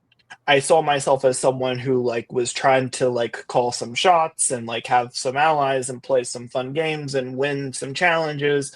But it was shocking to me to like hear people be like, no one can beat you. And I was like, oh, that's very weird to hear. No one has ever said that. No one has ever like hyped up my game before as a player. And so to hear that, I think that was also shocking. I'm like, are you just like gassing me up as like to make me feel good about getting voted out? And then to like see that like that was something that actually felt like that was also like really emotional for me in the moment too, because I never really thought that like I was someone who played games that like people would be proud of, or like something that I could be proud of. And I felt like, to Antoinette's comment, like when you're playing in person, you think so much more about how you treat people when you're playing with them. I know not everyone does, and the LRG community is a testament that not everyone thinks about how you treat people. But I feel like all of us that were together, and I say this about every single person that played in our season, I think that regardless if you think they played well or if they didn't play well, I think that there was always a regard like people had for how you treat other people. And it's like our game did not get like this incredibly toxic aura to it, because people thought at the end of the day, like, how am I treating this person? Like, how am I making this person feel about me and about themselves?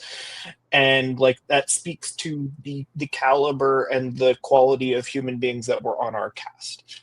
Not every game has that luxury, and I think that that is important to be called out, because it is a nuance in how you think about, like, you can be cold-blooded, but you also, it is so hard because you develop these relationships that feel so real with people, and how you turn on and off those emotions and feelings like a light switch.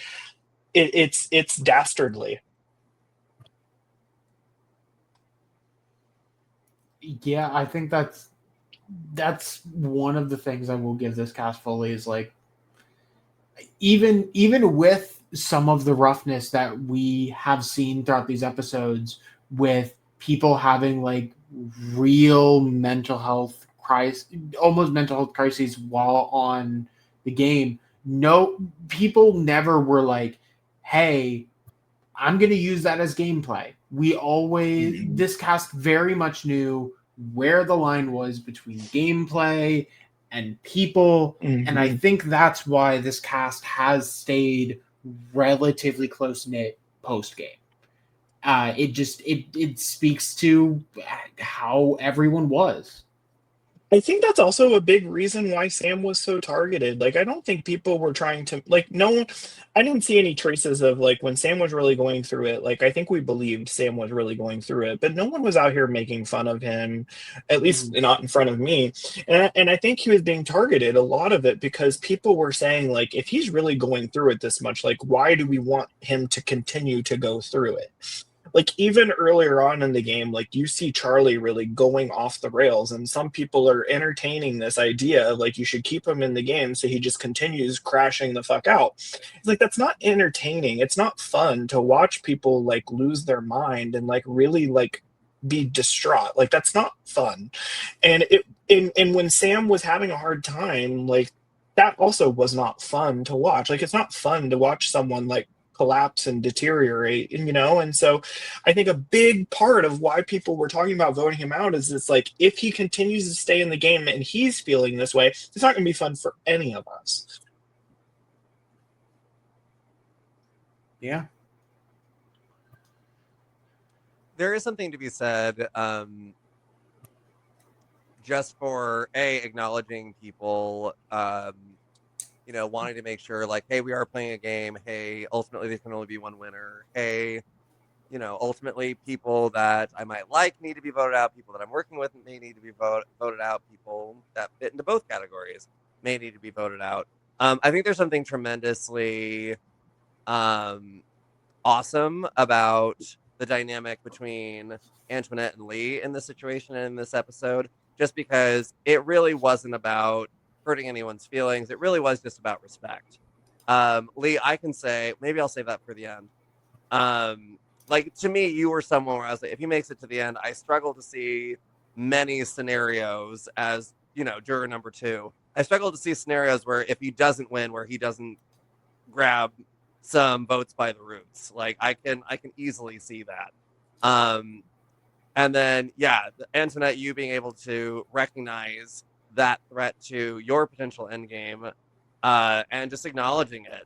Now, what was it? I didn't want to make it about me, but I figured just because it has been a little bit more serious, I would have loved the same courtesy to have been extended my way, maybe a round or two before, speaking about people's feelings and how you treat them. But we don't have to get into that, but I do think that is funny.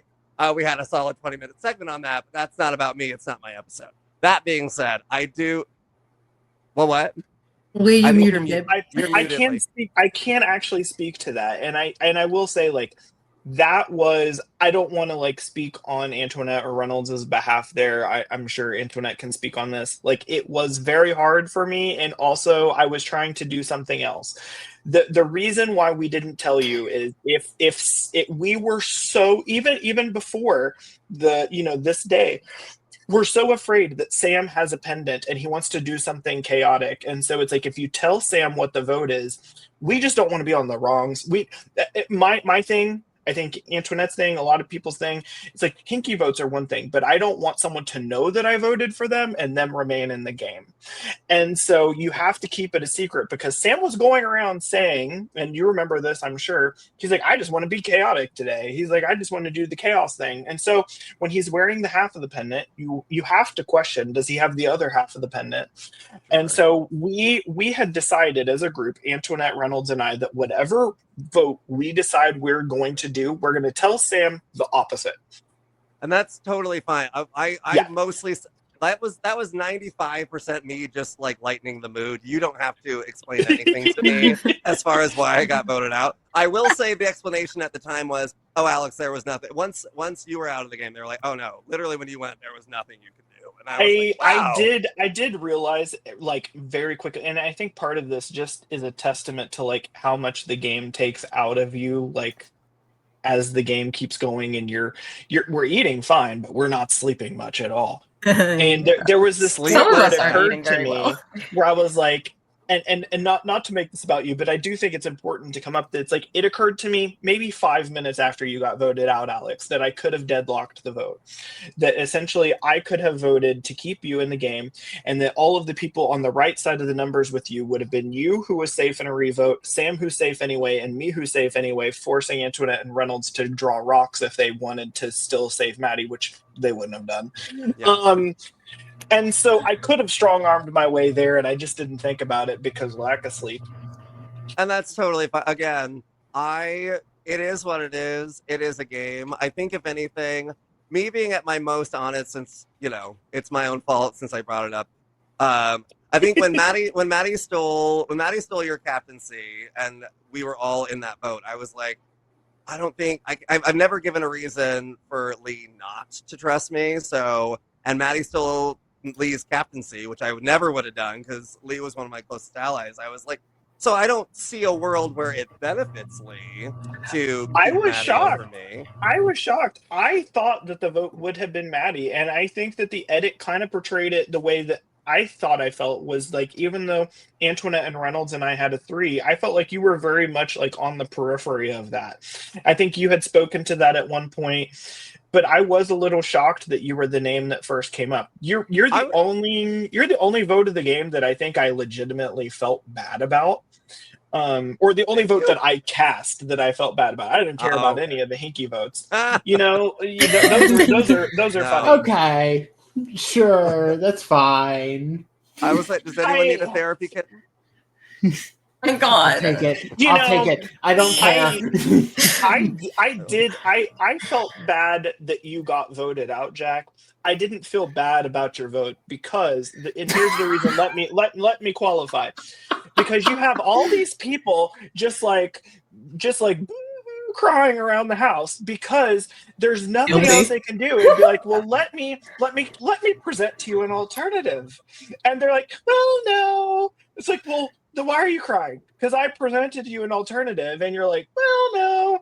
And the unfortunate thing is that some of the people that didn't want to do it just never got in a room together to be like, let's do this instead. Right. And why do you think I pushed so hard when I eventually blindsided Derek? Because I was like, that's kind of the reason I went. Like, yeah, so because I there didn't wasn't feel enough of a bad because we tried something else and no one was gonna jump on it, and then they were just like crying, and like the theatrics of some of the crying that happened here was so insane to me. Like, and I understand that I was doing some of the crying theatrics, but like I was also willing to do an alternative. So I realize I am the center of my universe in this story, but the point of the matter Why was, is everyone crying? I'm crying, but it's fake, damn it. Is what I'm hearing from Lee right now. I was crying because I saw Rose crying. I made like 3 people cry for no goddamn reason. Like, I'm sorry. I comfort someone, they start crying, they comfort someone else, they start crying. It's a full chain. I'm sorry. I didn't mean to interrupt you, Lee. I'm sorry. No, you're fine. I think that there was like a genuine tear in there, and so I don't want to take away from the fact that like Jack and I were really, really close in the pre-jury of the game. We were on every single team together in the pre-jury. So it wasn't that I wasn't wanting to vote Jack out, and I was very sad about it, but I was mostly mad because I was like, it was this reality check that I really didn't have as much control as I was hoping to have in the game. Like that I could say, well, I would rather vote Maddie, and everyone was like, well, no. And so, of course, as soon as the first person shuts it down, I'm not going to say anything else because I don't want it to get back to Maddie that I'm like potentially wanting to vote him out of the game. Right. No, and I. Oh, go ahead. Was that during Jack's second vote out you're talking about? Or you're talking about Jack's the first first, one, yeah. And no, I remember we were talking about this during Jack's second elimination. That's the closest to actually angry I ever got in the game. Because everyone's crying and upset, and I'm like, there is an entire human being with a pulse that we can vote out that we are not even discussing right now. Because and that was the closest I got to mad. And I voted for Maddie anyway, and I was like, the chips may fall where they may. But yeah, and even my own vote out, like with you voting for me, I'm like, I hope it works out for him because I wasn't going after. Hello, handsome. I wasn't going after you. Like any time, the only way I would have gone after you would have been towards the end in a Lee wins if I don't take the shot now. Yeah. And admittedly, I don't. We're doing therapy, kitten. There was an element of I was neither surprised nor bothered that Maddie voted for me. I'd already voted for him twice, and I was voting for him for a third time. I had zero surprise that that Reynolds was voting for me because anytime Reynolds and I had any type of strategic conversation, I'd usually say something and he'd go, uh-huh. And that was usually our conversation. No tea, no shade against Reynolds. The guy's great. Yeah. I said what I said for reasons. I admittedly felt a little bit, when I watched back the episode, when Stevie left and Molly had thrown my name out, and Antoinette was kind of like comfortable voting me out the round I went. I remember being like, I gotta be honest, I'm not mad. They're playing the game, and that's okay. But my feelings were a little bit, I didn't understand it either. Well, what? I didn't understand it either. I I was remember like, talking to Antoinette and Molly both separately. I was like, because they were like, Antoinette's going to join us and vote for Alex. And I was like, why in the fuck are we doing that? And they're like, well, in case there's a pendant. I was like, well, in case there's a pendant, you're going out, Who Molly, also because didn't there's want to more do votes. Stevie. I didn't want to. She didn't And want to do that made Stevie. sense. Yeah, and so that part made sense, but that was the part Antoinette wasn't saying out loud in the moment. So everyone's Yeah. like, well, why is she voting Alex? Because that's just going to get Molly sent home anyway. Like, we need every vote that's going to matter here. Yeah. And so that was so funny for me. Yeah, well, and that's why no tea, no shade against either of you two. The entire love fest of how you treat people, letting people know, letting them know that they're on their way out. I'm just sitting here the whole time going like, well, wouldn't that have just been nice? Well, I have called out a couple of things Jack did, and I have to call out something Alex did really quickly. So now that you brought up your elimination, not the hosts. Yes. So the round that you leave, Alex, one of the things that I realized you were kind of a lost cause in terms of me being able to save you is there's a moment where I go up to Alex and I say, so I'm assuming you want to vote Maddie, and Alex is like, well, not really, and I'm like, looks around like there's only a couple other options, and at one point Alex says, he's like, is there any world where you would consider voting Reynolds out? And I was like and so I run off and I'm like, I can't, I can no longer try. I'm telling you, and that's what's wild about this game, because some players literally can say, I want this person out, this person needs to go, and they stay and they stay and they stay. I ask a question about one player, so we could yeah, like, would we remotely even, like, I know you want a rosé, would we consider a Pinot Grigio? And it's like, Alex has to go, and I'm like, yeah, I know. and it's like, and we had worked so closely together. I think when we really formed, and you see this come together very nicely. It's like when Antoinette and Reynolds and I come together in this game, I became like, so in games I want to find like two people, typically one or two people. Yeah. And I became so like incredibly protective of both of them. Like when Sam throws out Antoinette's name, and I'm immediately to Sam, I was like, I think you should never bring that up again. And I tell him that in the moment. I was like, I think you should never say that again. But it was like in the same thing. I didn't get told that about Reynolds. I was like, oh fuck. And I remember running off, and I'm like, there's nothing we can do. Like it's like at that point you run out to the family in the waiting room, and you're like, we've done all we can. And but that's how it felt in the moment, because I'm telling you, and like this is not revisionist history in the slightest, but like I would have died in the game for those two. Like I would have happily lost at the end to those two. Like I would have done everything for them, because it's when you find like that, and I know that we're like going off the rails here. I really apologize. But it's like I'm the one who started it back on episode 9 after the half an hour we spent on episode 10. It's my fault. If I may have a moment to give my allies like some really big credit here, it's like from minute 1, we're coming out of the sequester, and the first person I see is Reynolds. And like, there's immediately this thing like where we didn't know each other very well, but we knew each other. And you just have this immediate sense of calm, because I don't know how you feel before getting into a live game or any sort of game, even before like an org. And you're just like, what the fuck am I doing? Why am I doing this? I should not play. And I was having all these anxieties. I'm sitting in a room. I was sequestered by myself for 5 hours, laying on my bed, like playing like some game on my phone, just wondering what's going to happen, wondering like who's going to be in the game. And I see him walk out, and there's this immediate sense of calm, and like we just both see each other, we both get each other. And then we have this moment where we have to form trios, like round 4 of the game, and we immediately gravitate because it's the first time we have to get together.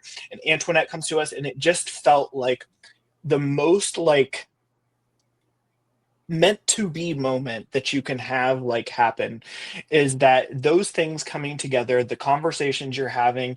And it's like, I hope that everyone in the game, and I think a lot of people had this experience that are in this room here, like to what extent, but like when you have that Oh, I sure person or did. people, yeah, it's like when you have that person or people who you know you can just trust with everything, like maybe I trusted Antoinette a little too much, but like I don't regret that because she did something that was best for her game. It wasn't like I'm snaking you.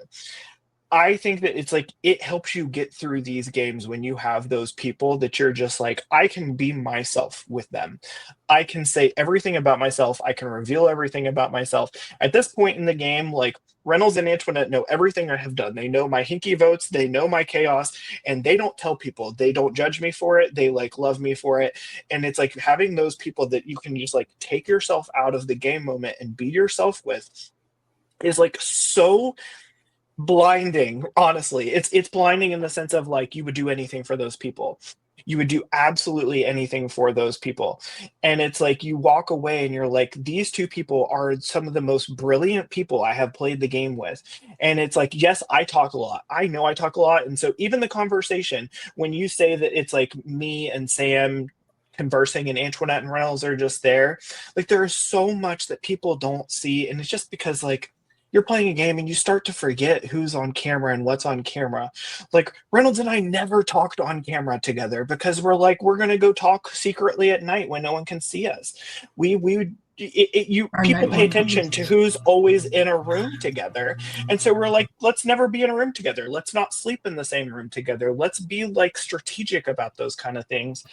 But the way that these two their minds work, like you can say as much as you want about the way I talk, like and this is just a vaguism, like, but these two, like they outlasted me. That's one thing, but like they are such brilliant minded strategic thinkers, and seeing the way that like they were also good listeners, they were good at bouncing things off, they were good at challenging when their allies had an idea and they're like, I don't really like that idea and here's why. And like the best kind of allies you can have are the ones that aren't afraid to tell their allies like, I actually don't want to do that, I want to do this. And when you have that, there's just like this synergy that goes between those people. And I just can't say enough, like really, really incredible things about the two people that like chose to work with me in the game, because we don't see a lot of like, you know, everything they're hearing or everything they're saying, because, you know, like a lot of Antoinette's game in this episode is kind of hidden for suspense reasons. Reynolds is kind of not really part of this because he's not part of the strategy of the round. But like, if you played even just like 30 minutes of the game with these two people, like it was like the greatest like treasure to be able to do that, because seeing the way that their minds work, these are two of the best game players I have ever seen. And like to see them, like I don't know, like you see Edgic and you see all this stuff come out and you're like, the people doing this stuff and the people analyzing their games, like they just aren't seeing like what you got to see when you were like up close with them and playing the game with them. And I think that like needs to be acknowledged. Sorry, I'm just like very sappy because I love them so much. So No, 100%. I also I hope that my comment earlier about Antoinette and Reynolds being more on the quiet side, I hope that did not read as any type of no, negative no, no, thing. no, Okay, no. good. I was It's like, just at one point, I was like, did that come across but as negative? but I think Because like we all know but I'm one of the. I think there's like no, no. maybe a cast member who's a louder bitch than I am. So that's, if anything, that's like respect. If anything, I I'm like, y'all think can keep your thoughts inwards. I explode, or not explode, but I turn into dust or melt, or you know. So we all know I'm no stranger to conflict, and I'm no stranger to the sound of my own voice. So yeah, as long as it didn't read yeah. as that kind of negative. No, Thing, no, no. yeah. My point is more so it's like I'm very aware that you could only go off of what is on camera and what you can see. And I think a lot of people are going to take away the same thing that you did from that, Alex, is like, you know, Lee was really the one spearheading the conversation. I might have, but like, I think it's just a really good example of like, I was the mouth of the alliance, but I don't Sure. but they brought so many good things to the alliance, and a Sure. lot of times the Oh. person who talks the most is not the best. And Right. and I think like if I'm watching it like the way that anyone else is watching it, like you might take some of those things from it, but just know that like the way that these two, and honestly like the final 7 that outlasted me, like these are brilliant game players. These are people who their minds are always racing. Like you don't in the moment see the way Andrew's mind is moving, but then his confessionals, best confessionalist of the season. Like everything Andrew Hands does down. is really 100%. 100%. everything Zero Monty question. does is very intentional. Like Reynolds tries to come off a certain way, but like everything he does is calculated. Everything Molly and Antoinette and like, you know, Maddie definitely has his weekend at Bernie's moment, but like Maddie is effective. Maddie is so effective at like playing the 100%. game and navigating social relationships. Yeah. And even though like appearing comatose, like is still able to like survive in the game. So there's just so much like I know that like the edit is one thing, and by the way, this is not like a critique of the edit. Like you edit what you have. Right. I think the edit is fantastic. I just think that like for so much of the game that you do see, there's so much of the game that you don't see, and there's so many of the Right. relationships, because when you're in this panic mode of like I have 20 minutes to discuss strategy, or even in the nighttime, like when you're like, I need to take advantage of this alone time that I have with my ally or my friend, the urgency to talk to them supersedes the do I have a camera, even though like as a host it's a worst nightmare, and I'm like when something happens, find a camera. Right. But also like breaking the fourth wall, you're kind of like, if I pull a camera, people are going to think that I'm having an important conversation with this person, and I want to have an important conversation with them, but I don't want everyone else to know that it's important, so I'm just going to run off with them. And so I think that it's like there's so much that like the nuances, and why I'm so excited that like you two do this is because you get to see so much and hear so much about like what's going on and some of the motivations and all of this. And I know I talk so much and I'm so sorry, but like it's so exciting to be able to like talk about like these really, really fantastic people. Yeah, like how dare you, number one, talk when we asked you to come here and talk? Like how very dare you, sir? Like cannot believe the level of disrespect. I think the only everything that you're saying, I'm a firm believer in. Baby, we are shown what we are shown, and that is only like the flag on the tip of the iceberg of the footage that exists. 120%. I think for me, I wish they got I think because I didn't have much of I'm not coming after you, you're not coming after me, and that works for me just fine currently. And I think it was my own doing that I could have solidified more of a strong strategic relationship with players like Antoinette and with Reynolds, and to an extent Molly as well. But I think in that moment, that I only brought up the conversation of you, Reynolds, and Antoinette and Sam purely because the majority of conversations that I had with Reynolds and Antoinette was very that. It was very, they'd listen, they'd give me not a lot, and I was like, well, if the shoe's ever on the wrong foot, I'm potentially in trouble. So when it happened, this was my surprise face when it happened. I was like, yeah, because that was the writing on the wall. So that was more so less of a, well, this is what I watched from the episode I was missing, and more of a that was very representative of my relationship with both of them in the game. So it's such a testament, like no tea, no though, shade, to like but that's just what it was. Some of these players that like can absorb. Like I think absorption is such a skill to have in this game. I think especially in Ascendance, like the less you can talk and the more you can listen is such like a skill to have. And I think the fact that like these two could be part of, and just to use the same example, these two could be part of really important conversations, whether they were in the room or not, and not have to say much, but kind of get either the credit for being in them or get all the information relayed back to them. Right. And not everyone can do that. Like I think like everyone kind of has their strengths. Like my strength is I talk a lot, and I don't think that that's a strength half the time. But I think that like you just get to this point where you know like these are the talkers, these are the doers, and then you also notice that okay, well then it makes sense that out of like our three, I'm probably going to be noted as someone who's going to be a little bit more of like this person out in the front as a threat, because a visible game is a threatening game.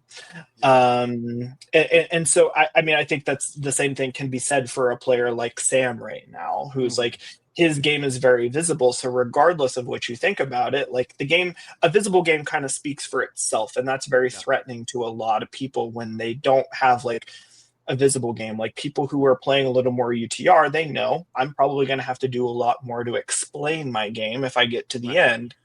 Of course. No, remarkably valid. Only because we are getting close to the hour and 50-minute mark, and Lee and I can talk us into the 3-hour mark if we're left unchecked. What was it? Do we want to rush to the visual of the vote breakdown? Yeah, because I think there is actually something interesting to talk about here. I think so. And it's that after all of this, Antoinette still votes for Maddie and not Lee, meaning that if either of Andrew or Sam gets convinced, even by accident, Maddie goes. So, I mean, the other part is like, shoot me in the foot. I completely missed Lee's last-ditch effort mentioning that he has offended. I'm the worst host ever. I'm sorry. Because that was brilliant. Like, I can't even be mad at this person who I worked with and voted me out, because your brain worked so brilliantly and so wonderfully. I can't even be mad at it because you were so good in that moment. I want Antoinette to speak on this really quick, because I do think that she needs to explain something here. But this is another reason why I'm shouting out like someone like Reynolds, because I can't even take the credit for this. When we are outside, Reynolds is like, I have an idea, just go with it. And, you know, they do like the stop talking. We come up and very, very breaking the fourth wall. We're coming up, we're lining up, we're sitting down. And as the other team, as the green team is going to sit down, Reynolds is very calculated. He comes up to me, he hits me on the knee. He says, "You found it, right?" Brilliant. Yep. And of course, they're not going to show that. But like, he was like, let me lob you the pass for your Hail Mary and see what we can pull off with this. And it's the only reason why I think that I'm even able to like pick up what he's throwing down in the moment. But there's so much credit that goes to him. Like, if this pays off, if this works, it's his move. He is the one that thinks of it. Yeah. Brilliant. It's like why when I do it and you pan over and he's just like smiling like he's a proud parent in this moment, because he's like, can we pull this off? But like, and me and Monty are like,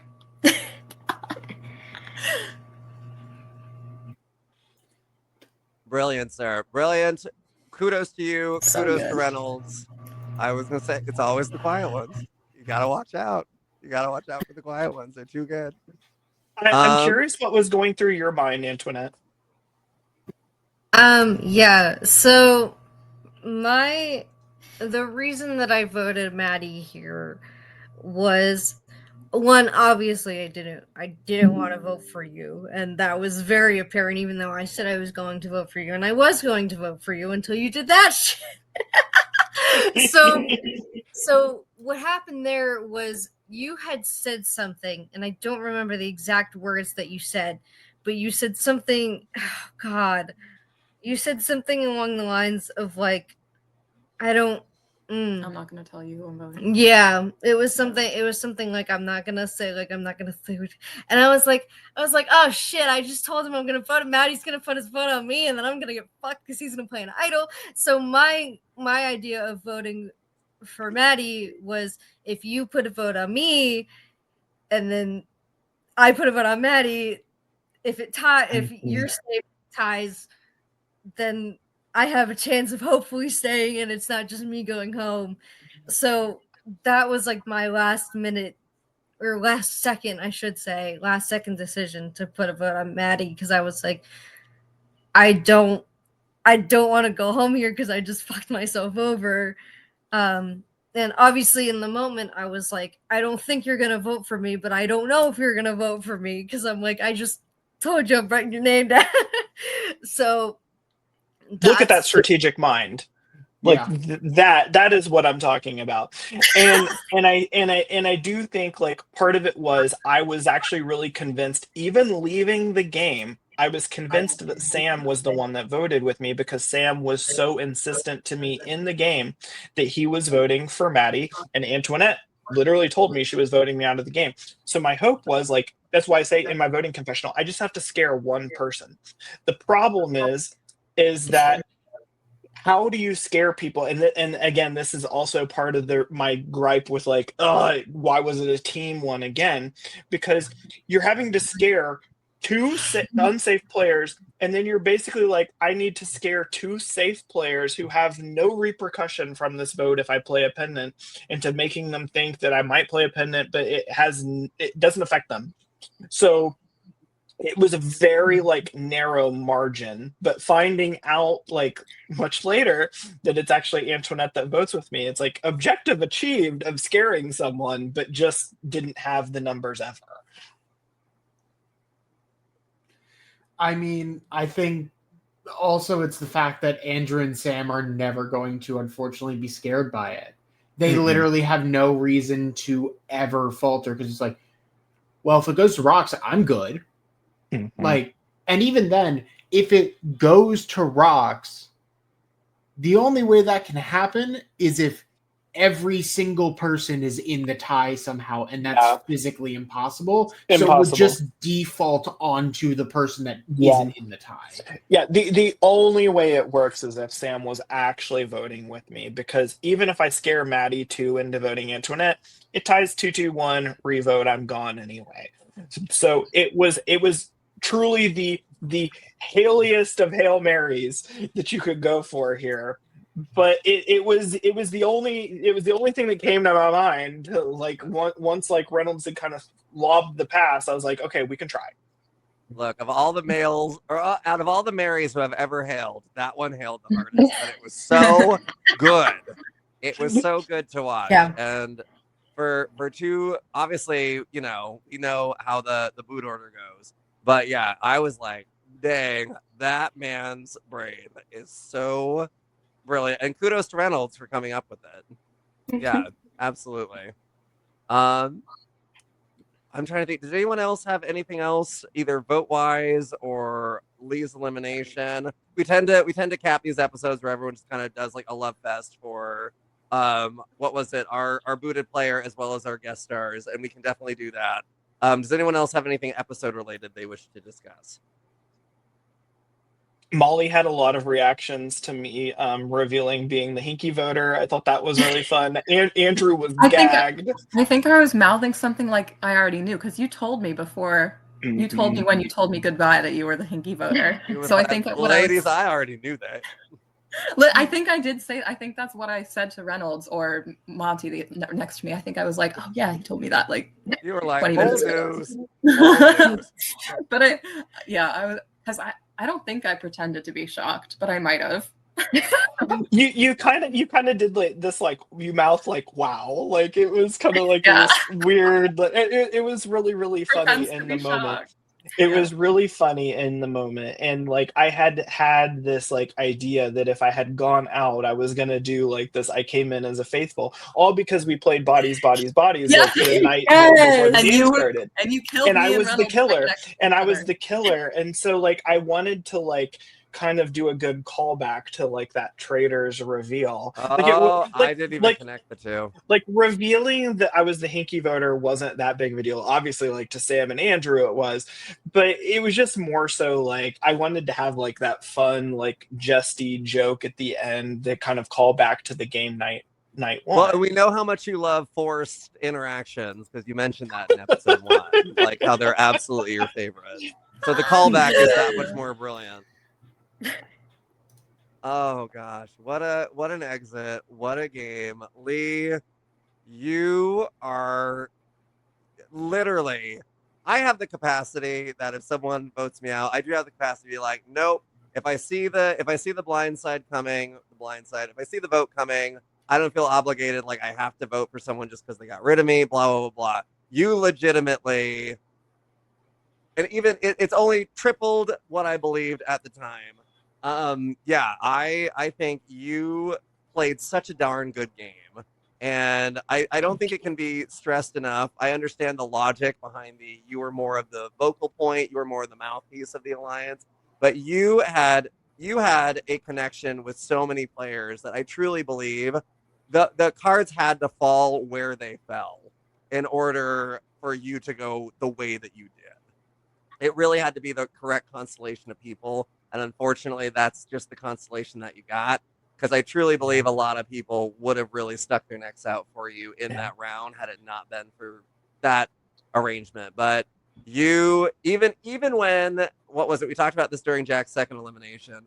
Even when there were times where I'd walk into a room and you'd be like, yeah, can you just give us a minute? That's never something you want your ally to say to you and then never follow up with you and be like, hey, so just so you know, this was the conversation. Don't worry. Lee didn't even do that with me. And I was like, well, that's concerning. And I want to say that was probably around 5-ish. Maybe that happened. I can't remember. It was an overnight. But I just remember being like, I can't be mad at him. I'm not mad at him. And that's truly just a testament to your ability as a social player.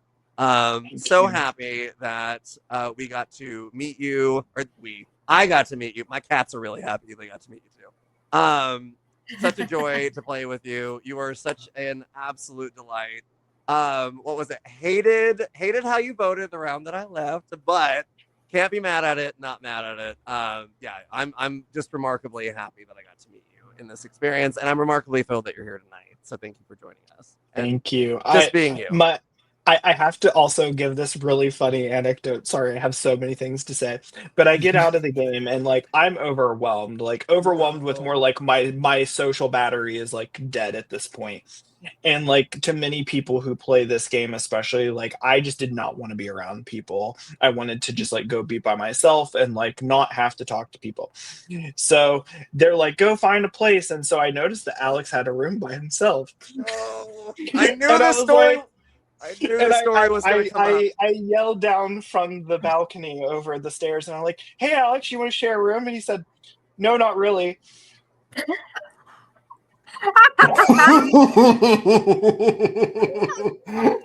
I swear he tells this story because I squirm every time he tells So it. it gets funnier though, because the more the rooms fill up and fill up and fill up, and obviously I'm not going to say too much more because like the way the rooms like as people move in, prod move out, and like that's kind of the underpinnings of the VOV setup. So it very quickly occurred to me that there was not a room for me to sleep in that night. And this was, this is the night before the game, and so it's really the only night that it matters. And so I get this really like air mattresses are not great for my body type. Like they will flatten. Especially like a small one. And so I had this little air mattress, and I go into the laundry room of the VOV where I'm going to set up and just like take refuge in the laundry room. And there were two prod members who I will leave unnamed for their own tact. They came in to the laundry room after they had gotten done with like a busy night, and they didn't realize I was in there, and one of them just full-fledged falls on me because they didn't realize I was asleep in the laundry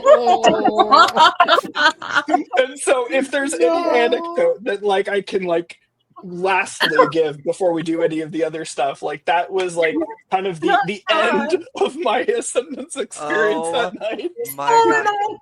As if I didn't feel bad enough about the saying no. And Really? I will give that's two parts. I might not be as great at stuffing my feelings when a vote out happens from someone that I cared about and trusted. I admittedly was a little sour. So might have to edit out the part where I said I wasn't bothered. I was a little pressed. Well, it's funny because I didn't take it as you being pressed. I took it as like, well, he just shared a room with me, and I'm a very audible sleeper for people that have slept in a room with me. Most audible. I don't know what it is. At some point overnight, Lee becomes a walrus. It just happens. And it was, after the first night where I froze to death in the living room, slept on the floor in Monty and Andrew's room for about 2 hours, had the worst cough of my life. I was just so miserable. So I finally was like, I'm going to sleep in this closet, which Lee and I are going to talk about this for 8 hours, I swear. And then Lee is sleeping in the bed with Rose because Sedona is voted out first. And so they're in the bed. I'm sleeping in the closet. And the first night I'm in there, I lay down or I come in from just, it's time to go to sleep. And I was like, what in God's green earth is that sound? Is it It's human? me! Is it human? Is it a plant? Is it a mineral? Is it a fungus? What is making this sound? Because you could hear it from quite far away. So we can edit all of this out, Lee, if you need us to. No, I love it. It's so good. I need it. So, and this was night 2, and also what was it? So night 2, night 3 in the game. Wait, did I only sleep in there? No, I slept in there for 2 nights. And so when this delightful human being, who I did feel very close to in the game, asked, "Hey, do you want to be roommates in the vote out villa?" Y'all know I'm no stranger to conflict, and I'm no stranger to saying exactly how I feel in the moment. That was one of the most loud, resounding "I turn into the walrus" no that I ever could have uttered in the history of human existence and knowing. That was an absolute. I think at that moment I was like, who else has been voted out and needs Jack? Jack, do you need a room? Jack. Yeah, I was gonna say, guess who got that bed? Me. I beelined for another human being to share that bed with. And I will also go on record as saying I have apologized for that moment at least 4 or 5 times. And as soon as Lee said, I have one more story about when I got voted out, I immediately knew that story was coming, because it was not a cute look for Alex. It was not a diplomatic look for Alex. And this is something that I know Lee will bring up for the next 20 years, and I will have earned it. He will have earned it. But also it was funny. So Do you want me to give another really quick anecdote that's not about you? Because I will. You know what? I'll do it really fast. Hey, it's your channel. So it's your channel. Apparently, we're just doing it. Yeah. So I'm decompressing. Oh, this is gonna be shady. But I was decompressing on the back porch. Obviously, the night is over. The 2 people that got voted out in the next episode that you're about to see, it's already aired. They're out, and like I'm just like wanting to be alone. I'm wanting to be alone.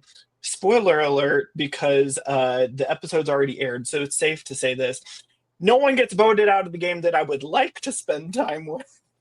And so I just want to be out back by myself. And so another individual who will not be named, just because it's funny for my side of the story, comes out and they're like, "Leah, what are you doing?" And I was like, "Oh, you know, just like sitting here, like trying to like enjoy the silence, because I've not had any silence, and like just wanting to enjoy some alone time in silence." And they're like, "Oh, do you want to talk?" And I was like, "No." That's the opposite of silence. No. So that is the anecdote that I will free you of, Alex. So that you don't have to be left Oh on. my gosh. Jack just threw a name into the chat. I just need to know if it's a yes. Yep. Yeah, no, yeah, no. I mean, Yeah, that's you described a scenario, and I pretty much was like 90%. Sure And is. we- Sure and is. we love them. Mhm. 20-second short story. I get voted out. I'm fine. We're playing the traitors, and suddenly when everyone starts communicating quite passionately, I'm next to said individual, and I was like, y'all can banish me. I'm done. I need alone time. I need to be with my feelings. I need to not be in this room. So anyway. Is it my Alex- computer? Oh, Okay, good. Oh. I was like, everyone froze, and I was like, everyone's connection is horrible but mine, clearly. Anyway, that being said, Antoinette and Molly, thank you so much for being here. You are both icons. So fabulous. What was it? Oh shit. No. God damn it. My You're internet back. is saying, God dang it, you and Lee talk too damn much. But yes, what was it? We love having estrogen represented here on Recendance. Some of us had to fight for estrogen to stay in Ascendance. We're not going to get into that because we're already at the 2-hour mark, 2-hour 10 mark. We're breaking records today. But yes, so happy that you're all here. Y'all can do the love thing because my internet seems to be hating everything. So I mean, I can just start with, first, Antoinette, Molly. One, it's been so great to see you both get so close after the show. Like having like little private things of like, oh, they're okay. No, I'm fully in. Where do I sign up for the wedding? Like, where do I go? Because I've been fully on board. It's been so great to see both of you not only get closer with each other, but also just like, slowly begin to bring it to us and be like, hey, I just want to thank the both of you for being here so much. Molly, we didn't expect you tonight, but it was a very, very welcome inclusion. I didn't expect me tonight either. And then Lee, you and I have gotten to talk postseason and then work together postseason. So, I genuinely cannot say how incredible your brain works and just like how well put together of a person you are and how passionate you are. And I literally wish the world for you. Thank you. Yeah, and I just want to thank these two for being here, as well as the two hosts, like who have done such a good job. But like Antoinette and Molly being here with me, I think was really, really special. It meant a lot to me that I could, bring some people to talk about games that haven't been here yet. And also just highlight some really, really special game players that I think the two of them are. So will they survive episode 12? Guess you'll have to tune in and find out. I was saying, Molly, have you done this before? That sounded professional. I was gonna say, like, tune in next time. I've used that line on all of my family and friends, though. So we do. Yeah. Some of them have tuned in and found out. I was like, we love a send up to Papa who's like, don't you dare tell, don't you leak, don't you say anything. But yes, well, once again, thank you so much to the Lost at Sea team for allowing us to post these videos. Thank you so much to Lee and the Subversion team for allowing us to utilize these amazing resources. Right? What was it? Any news on anything Subversion related? You haven't been here since tonight, so yeah. Well, we just happened to film a season last week. Season 3 of Subversion Live coming in the spring of 26. Really fun cast. I can say that part of the reason why you didn't see anything last week is that Jack was helping on production. So Jack got pulled in to help produce and was really, really instrumental and fun on site. I believe that. And who knows, you might see a familiar face from Ascendance on Subversion. You might see other familiar faces. But it was a really, really fun season to produce. It has restored my love for hosting, and I can't wait for you all to see me on that side of the screen. So, hey. So what I'm hearing is season 2 nearly robbed you of your love of hosting is what I'm hearing. I mean, I didn't say anything. All right. Okay, just noting this timestamp now to cut that as well. Hey, look. I was gonna say, look, I didn't say a damn thing. I just, what's the word? Derived? We'll go with derived. Also, thank you again to the Ascendance crew for allowing us to just be silly and talk quite a bit. Y'all make it so we can have fun and talk about this beautiful, beautiful trauma experience that we all experienced and love. So, but yes, thank you again, Lee, Molly, Antoinette, for being here. Jack, as always, hopefully you're on this side when it actually posts. Other direction. Other way. Damn it. On my side, Jack is over here. So, Jack, you are an amazing, amazing co-host. Thank you so much for doing this with me. I feel like I'm on the Brady Bunch, which oh my god, two of you might not have any idea what that is, which I don't know. But yes, Jack, you're Name amazing. The two. I adore doing Name this with the two. You think we're that young? Yeah, because I'm guaranteeing you maybe one, if not zero. Yeah. I was gonna say I am not naming no names. Excuse me. I was gonna say I feel like certain people are taking offense, and that's valid. That being said, Jack, you are absolutely amazing. I'm so happy that we continue to do this for you. It's nice to cover an episode where one of us isn't eliminated. Yeah, Like- that was a consistent thing for a while, which was really strange. It was like one of us, not one of us, not one of us, one of us, another of us. Yeah. So it's nice to get a break from mourning the loss of one of the two of us. But yes, thank you all so much for being here, Jack. You're a joy and a delight, and thank you for continuing to do this delightfully bizarre and loquacious hobby of ours. So, I wouldn't do it with anyone else because you are the person who not only keeps us on track, but also honestly keeps us sane. So Keeps us what? I don't know who else I would have done it with. So thank you for doing it with me, Alex. oh, always and forever. I was gonna say if we don't get canceled by the end of season 6, maybe they'll have other seasons in the future. Who knows? But yes, y'all, well, thank you so much. If you've made it all the way through this one, your tolerance for pain is particularly high. That also being said, this has been such a blast.